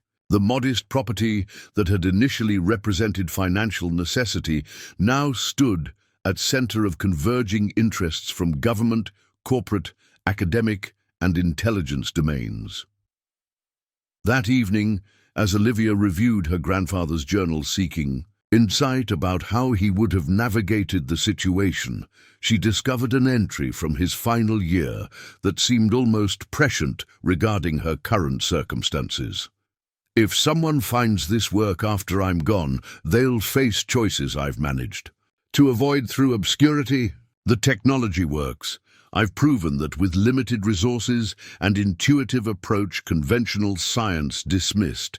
But working technology means control becomes the central question. Who decides how this power is applied? The inherent nature of zero-point access means it can't be restricted to elites or classified into oblivion without betraying its fundamental purpose. Universal abundance from the boundless energy that underlies reality itself. Whoever continues this work must remember, the technology isn't ultimately about energy production, but about transforming the artificial scarcity that constrains human potential.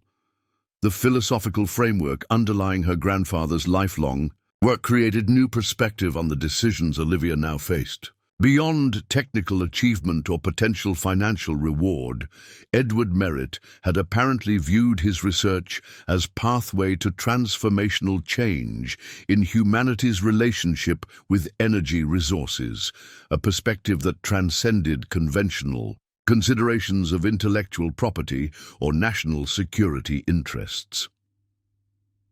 As night fell over Pinehaven Farm, Olivia found herself at inflection point, requiring decisions that would shape not just her personal future, but potentially the application of technology with far-reaching implications. The simple woman who had found old blueprints in a barn had built something that now attracted unprecedented attention from the world's most sophisticated organizations, all converging on rural property that represented both her grandfather's legacy and her own uncertain future.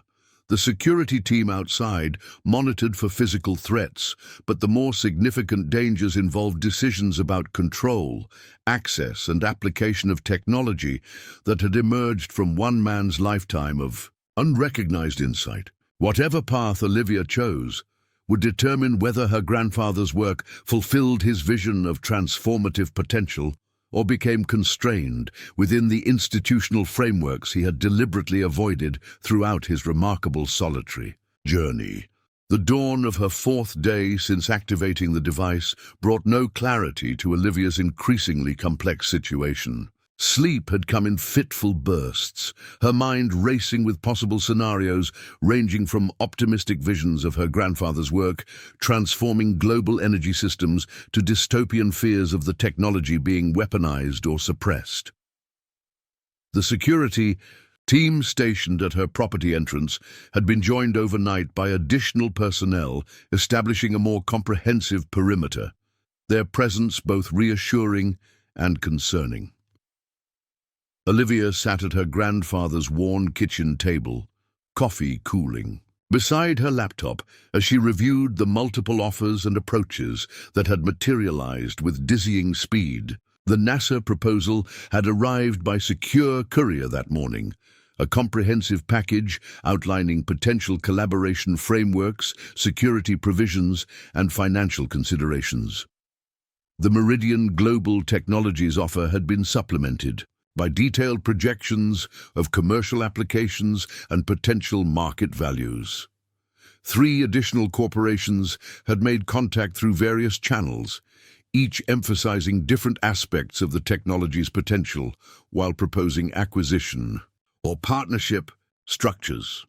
The scale of interest confirmed what Commander Wilson had outlined in his security briefing. Her grandfather's technology represented potential disruption across multiple critical sectors, from energy production to advanced propulsion, materials science to national security applications. What had begun as a simple desire to understand Edward Merritt's life work had evolved into decisions with implications extending far beyond Pinehaven Farm.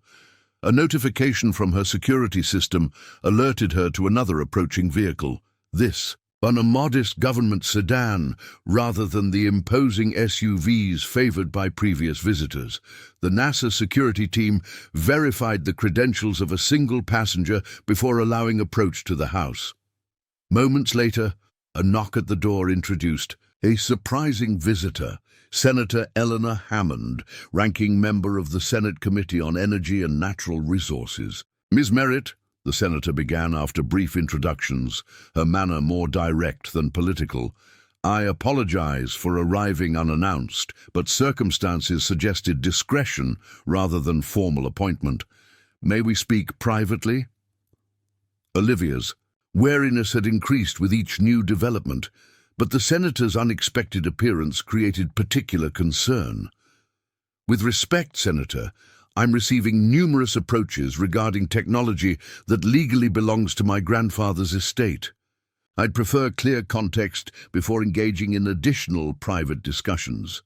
Hammond nodded, with apparent approval at the response. "Entirely reasonable. Context, then? I chair a classified oversight subcommittee monitoring advanced energy research, with national security implications. We've observed the sudden convergence of multiple organizational interests on your property following energy signature detection consistent with zero-point harvesting technology. My presence here represents official congressional oversight interest rather than executive branch or corporate agendas." The distinction seemed significant, though Olivia remained cautious. "What specifically brings a senator to my door, rather than additional government scientists or security personnel?" "Historical perspective and institutional memory," Hammond replied, her expression suggesting complex considerations beyond the immediate situation. "This isn't the first time potentially transformative energy technology has emerged outside conventional scientific frameworks. Previous cases have frequently resulted in technology suppression, classification restrictions preventing broader applications, or corporate acquisition leading to patent shelving to protect existing market interests." "What would you recommend?" Olivia asked directly, finding the senator's candor a refreshing contrast to the carefully calibrated approaches from other organizations. Consider creating governance structure that maintains private control while establishing development principles and application priorities before entering specific organizational agreements, Hammond suggested. My subcommittee can provide specialized legal consultation regarding intellectual property protections that prevent technology suppression while ensuring appropriate security considerations. The senator's visit lasted barely 30 minutes, but left Olivia with new perspective on her situation. Hammond had asked no technical questions about the device itself, focusing entirely on governance considerations and potential institutional responses. Before departing, she provided contact information for specialized legal counsel with experience in advanced technology governance frameworks, emphasizing their independence from both governmental and corporate influences. As the senator's sedan disappeared down the gravel drive, Olivia's phone signaled another call. Kate, checking in after their concerning conversation the previous night. "I've booked a flight," her sister announced without preamble. "Brian and I will arrive tomorrow afternoon. Whatever's happening there sounds far beyond what you should be handling alone." Olivia's immediate instinct was refusal, maintaining her characteristic self-sufficiency while protecting Kate from the increasingly complex situation. Yet the rapidly escalating circumstances and multiple sophisticated interests converging on the property suggested pragmatic value in trusted family support. "Actually, that might be helpful," she acknowledged, surprising both Kate and herself with the admission. "The situation has become more complicated than I initially realized. Having someone I trust completely would be valuable." After arranging airport pickup details, Olivia returned to her review of the mounting documentation surrounding her grandfather's technology. The fundamental decision she faced transcended specific organizational offers or financial considerations. The core question involved governance philosophy. Who would control how this technology developed and what principles would guide its applications? Her grandfather's journal entries increasingly informed her thinking. Edward Merritt had worked in deliberate isolation, not from paranoia, but from philosophical conviction about how transformative technology should enter human systems. His consistent rejection of institutional frameworks, despite personal cost, suggested principled vision rather than mere stubborn independence. Midday brought another development. The security team notified Olivia that Michael Jennings, the former caretaker, had attempted to access the property but been denied entry based on security protocols. He had left a sealed envelope addressed to Olivia, which the security team delivered after standard screening procedures. The letter inside presented yet another complexity. "Miss Merritt, I've not been fully forthcoming regarding my relationship with your grandfather and his research. For the past 9 years, I served as more than caretaker. I was his research assistant and documentation specialist, helping maintain records and occasionally sourcing specialized materials while ensuring operational security for the project." Edward established specific protocols for potential scenarios following his death, including instructions should his technology demonstrate functional validation. The men who visited claiming AERI affiliation were not, as I mistakenly believed, legitimate research colleagues. Your grandfather documented multiple approaches from similar entities over decades and established identification protocols I failed to implement during their recent visit. According to Edward's contingency instructions, successful technology demonstration should activate specific governance frameworks he developed with specialized legal counsel. The relevant documentation is secured in Safety Deposit Box number 742 at First National Bank of Millfield. The access key is located beneath the third floorboard from the east wall in his bedroom. marked with his distinctive E.M. Woodburn. I apologize for my errors in judgment and failure to properly execute my responsibilities. Edward Merritt was a remarkable man whose vision extended far beyond the technology itself to how it should be properly governed for humanity's benefit. Respectfully, Michael Jennings, this revelation added yet another layer to her grandfather's preparations. If Jennings' letter was truthful, Edward had anticipated not just technical development challenges, but governance complexities that might emerge once the technology demonstrated functional potential. His foresight now seemed to extend beyond scientific insight to institutional awareness that aligned with Senator Hammond's unexpected warnings. Within an hour, Olivia had located the concealed key and driven to the Millfield Bank, where verification of her identity and estate executor status provided access to the safety deposit box. Inside, she found a sealed document package labeled Quantum Resonance Technology Governance Framework, alongside a personal letter from her grandfather dated just 3 months before his death. Olivia, if you're reading this, 2 critical conditions have been met.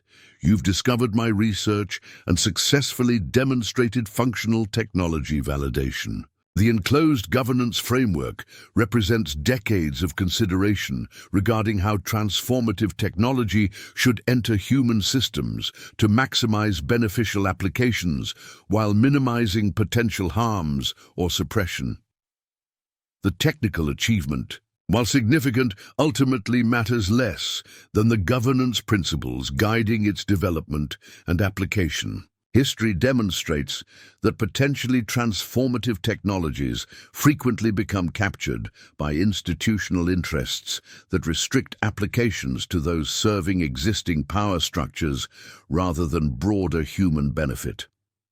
The enclosed framework establishes legal structures designed specifically to maintain development control within trust governance rather than transferring ownership to governmental, military, or corporate entities. The technical specifications remain valuable primarily as leverage to ensure implementation according to the enclosed ethical principles and application priorities.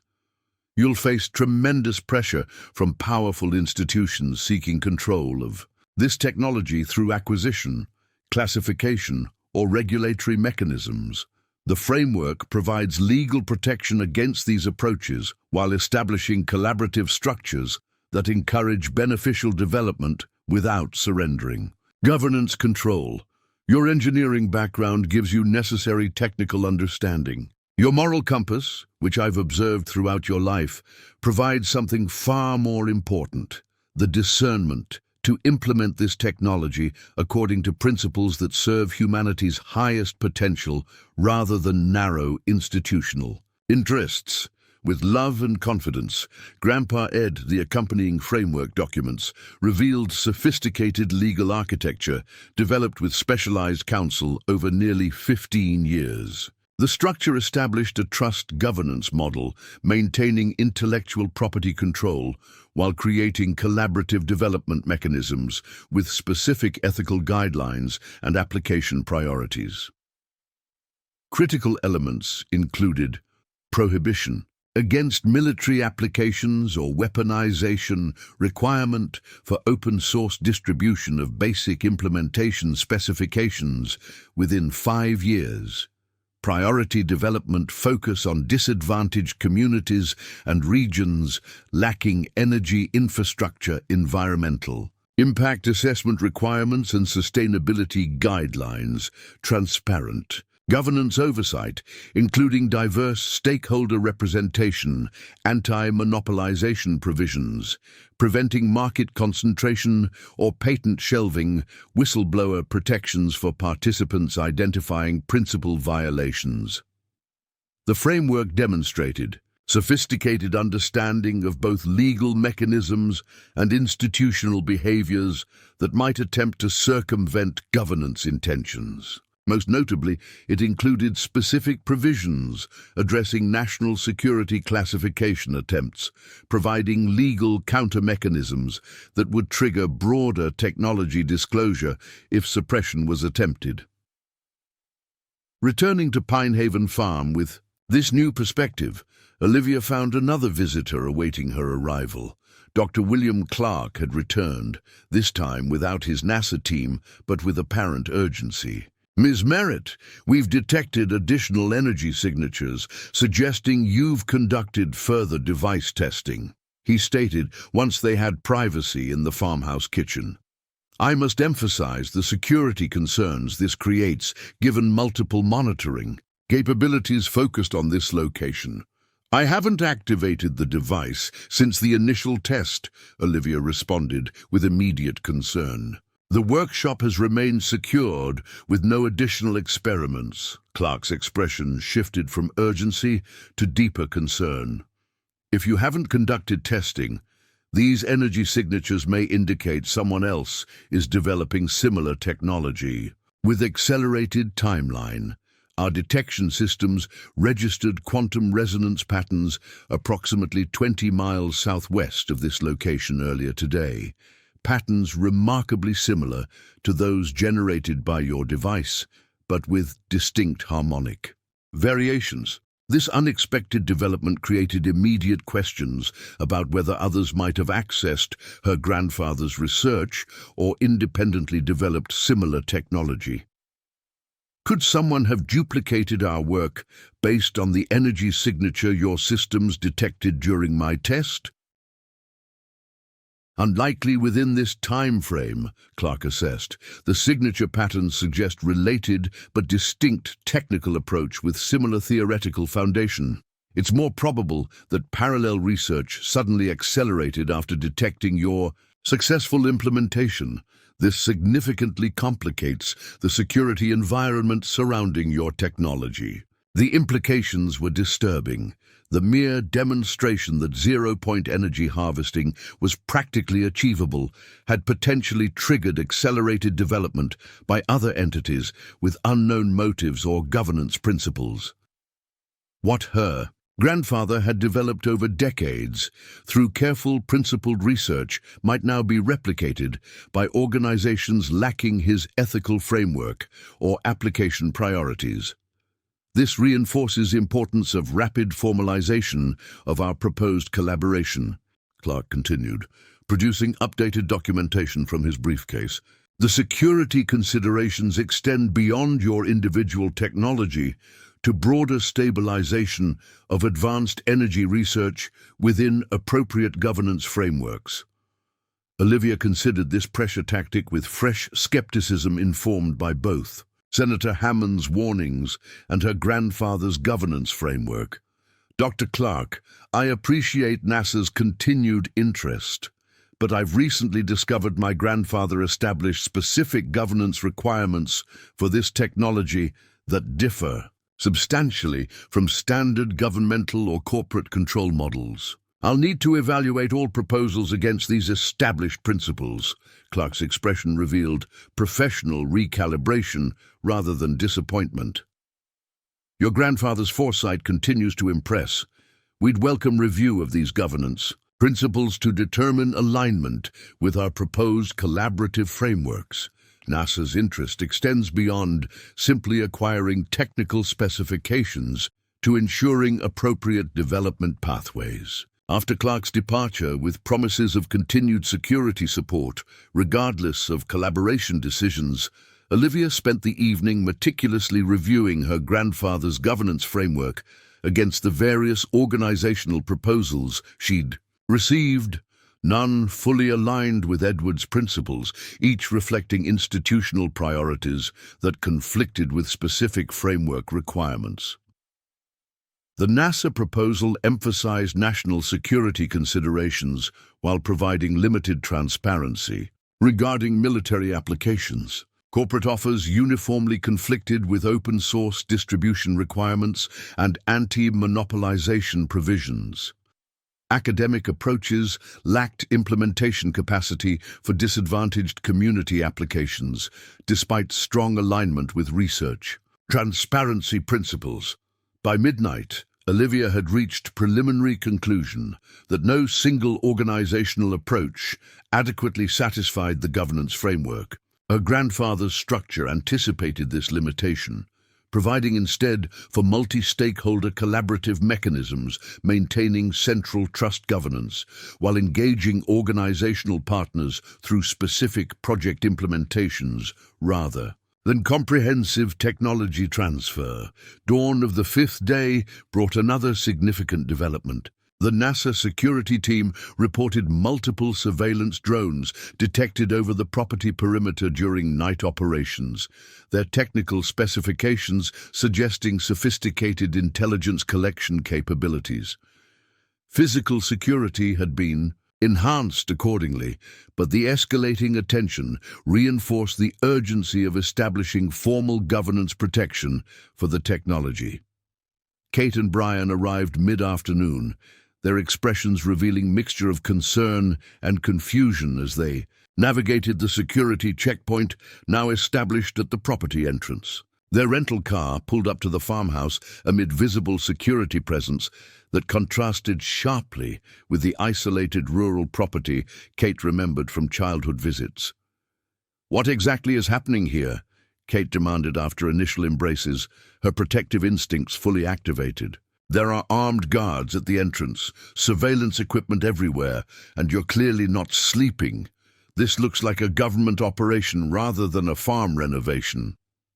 Over the next hour, Olivia provided carefully selected information about her grandfather's technology and the resulting attention, balancing transparency with her sister against security considerations. Kate's initial skepticism gradually transformed into cautious acceptance as Olivia shared documented evidence of organizational interest and demonstration results.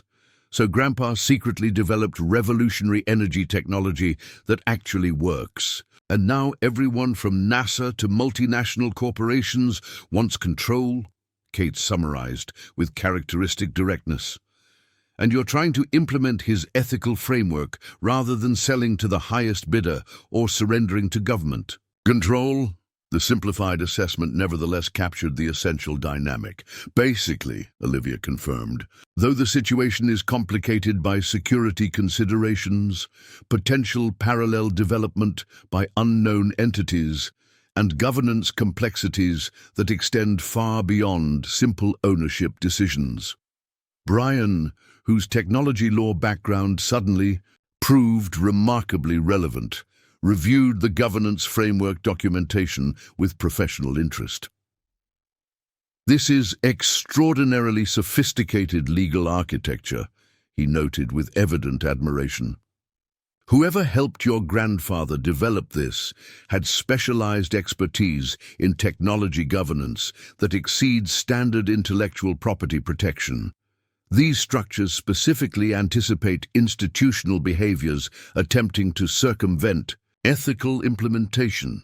His professional perspective provided valuable validation of the framework's quality and intentions. The multi-stakeholder approach maintaining central trust governance while allowing specific implementation partnerships is particularly innovative, Brian continued.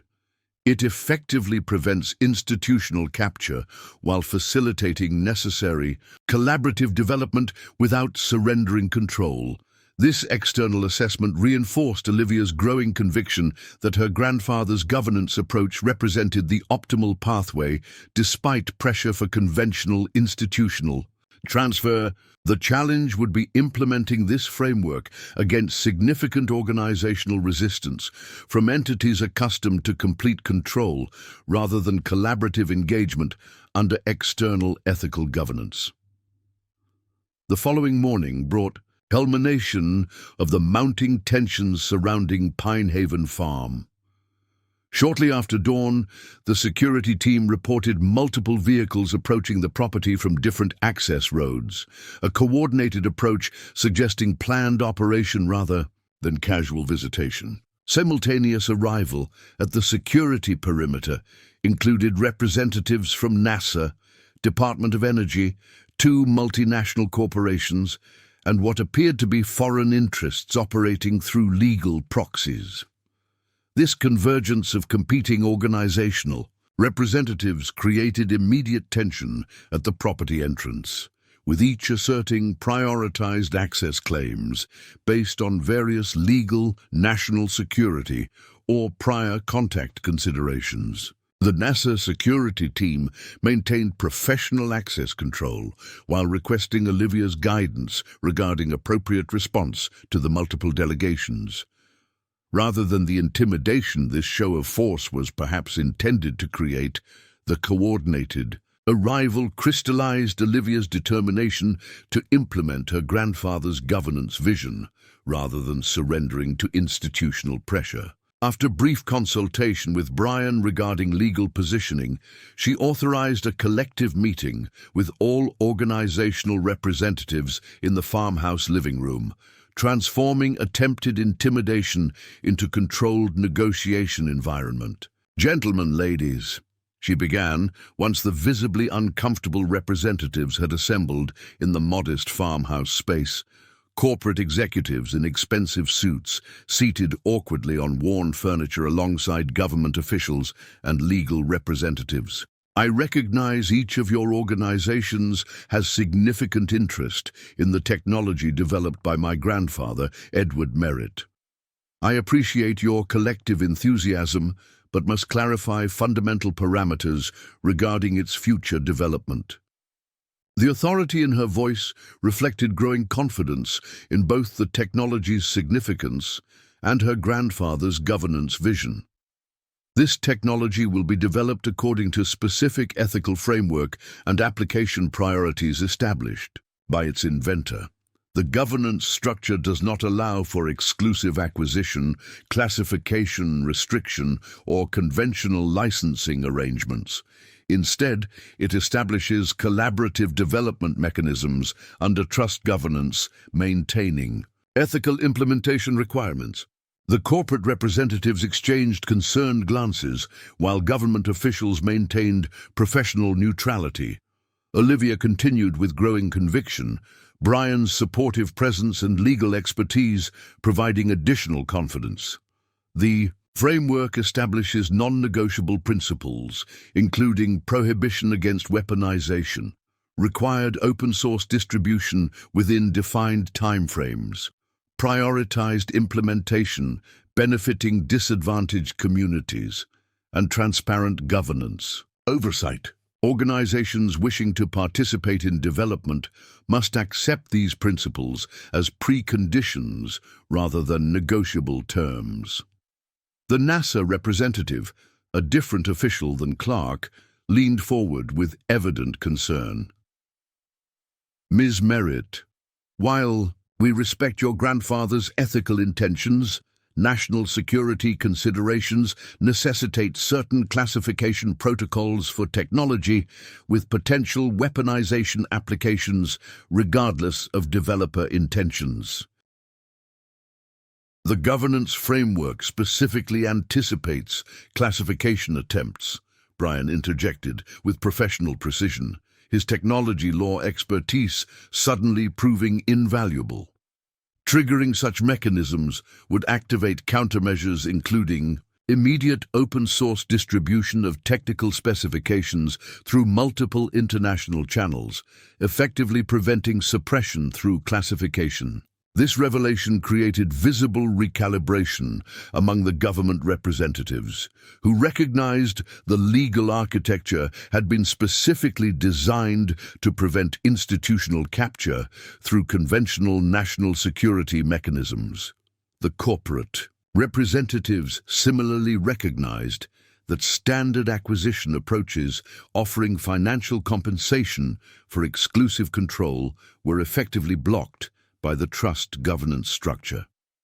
What followed was remarkable transformation from attempted organizational dominance to recalibrated engagement with the governance framework's actual terms. As the day progressed, the initial tension evolved into substantive discussion of how various organizations might participate within the established ethical parameters rather than circumventing them through institutional leverage.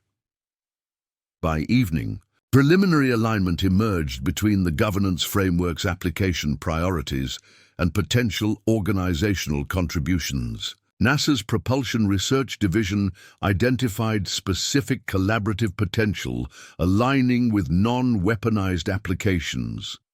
Academic representatives proposed research partnerships maintaining open publication requirements. Even corporate entities began exploring implementation roles within anti-monopolization constraints, once recognizing the framework's legal enforceability. The resolution that emerged over subsequent weeks represented neither complete victory nor compromise of core principles, but rather sophisticated implementation of Edward Merritt's governance vision. The Quantum Resonance Technology Trust became legally established with Olivia as primary trustee, maintaining governance control while establishing collaborative implementation mechanisms with multiple organizational partners. Key development. Initiatives emerged across different application domains. Rural electrification projects in regions lacking conventional infrastructure, medical implementation providing power for remote healthcare facilities, scientific research advancing theoretical understanding and optimization, environmental applications supporting sustainable development initiatives, educational programs ensuring knowledge dissemination beyond institutional control. The Trust headquarters eventually relocated from Pinehaven Farm to more suitable facilities, though the original workshop was preserved as historical site, marking the technology's origins. The property itself transformed from financial burden to living laboratory, where initial implementation projects demonstrated practical applications while training technicians from disadvantaged communities in system construction and maintenance. Kate and Brian relocated their family to join the expanding operation, their complementary skills in communications and legal governance proving essential to the Trust's development. The NASA security presence transitioned from emergency protection to formal collaborative relationship, with Commander Wilson eventually joining the Trust's Security Governance Board after retiring from military service. Perhaps most significantly, the parallel development detected by Clark's monitoring systems was eventually identified as independent research by Dr. Chen's academic network, their enthusiasm for theoretical potential having accelerated following confirmation that practical implementation was achievable. Rather than competitive threat, this parallel development became complementary collaboration after accepting the Trust Governance Framework's ethical principles. 1 year after her initial discovery of the blueprints, Olivia stood in the original workshop where her grandfather had spent decades pursuing his vision against institutional skepticism and practical challenges. The space had been preserved in its original condition, a museum documenting how transformative technology emerged, not from massive institutional research, but from individual insight, guided by ethical purpose and dedication transcending conventional frameworks. The workshop phone rang, now connected to the Trust headquarters, but maintained for historical continuity. The caller was Senator Hammond, whose oversight committee had recently completed review of the Trust's first-year operations. Ms. Merritt, our assessment confirms the Trust governance model is maintaining development integrity according to established ethical principles despite significant institutional pressure, Hammond reported with evident satisfaction. The multi-stakeholder implementation approach preventing institutional capture while facilitating necessary collaboration represents governance innovation potentially applicable beyond this specific technology. The validation reflected successful Implementation of Edward Merritt's vision, extending beyond the technology itself to governance innovation, challenging conventional institutional approaches. What had begun as desperate financial necessity bringing Olivia to her grandfather's abandoned property had transformed into implementation of both technological and governance breakthroughs with global implications. As Olivia completed her visit to the original workshop where everything began, she found her grandfather's final journal on the workbench, open to an entry she hadn't previously noticed, dated just weeks before his death. The technology matters less than the principles guiding its implementation. We face not merely technical challenges, but governance questions, determining whether transformative capabilities serve humanity's broader flourishing or become captured by existing power structures. Perhaps this is why conventional institutions repeatedly rejected my work, not because the technology violated physical principles, but because its governance framework challenged institutional principles, maintaining centralized control rather than distributed benefit. I may not live to see implementation, but have structured everything to maximize probability that whoever continues this work understands the deeper purpose beyond mere technical achievement. The technology creates leverage-forcing reconsideration of governance assumptions that typically restrict transformative capabilities within institutional frameworks, serving narrow interests rather than broader human potential.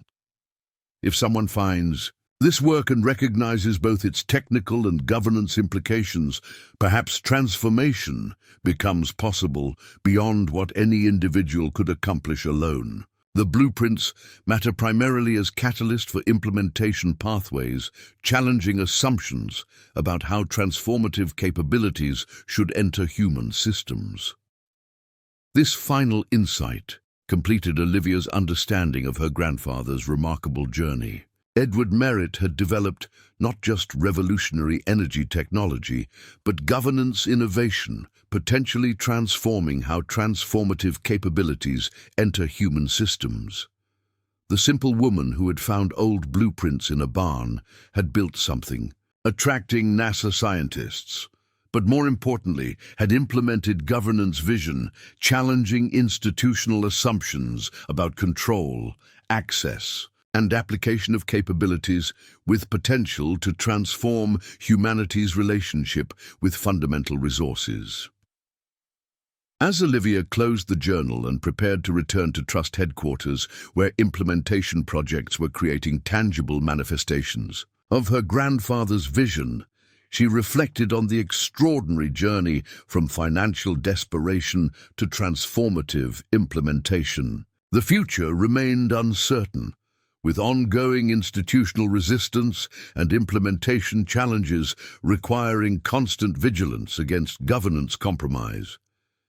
Yet the foundation had been established for development pathway, honoring both technical, innovation and ethical principles that her grandfather had maintained throughout his remarkable solitary journey. The blueprints had indeed changed everything, not just through the technology they detailed, but through the governance vision they embodied. The simple woman who found them had built something that attracted NASA scientists, but more importantly, had implemented development framework challenging how transformative capabilities could serve humanity's broader flourishing rather than narrow institutional interests. In doing so, she had fulfilled not just her grandfather's technical legacy, but his deeper vision for governance innovation, potentially transforming humanity's relationship with transformative technologies and the resources they made accessible. Up. Next, you've got two more standout stories right on your screen. If this one hit the mark, you won't want to pass these up. Just click and check them out. And don't forget to subscribe and turn on the notification bell so you don't miss any upload from us.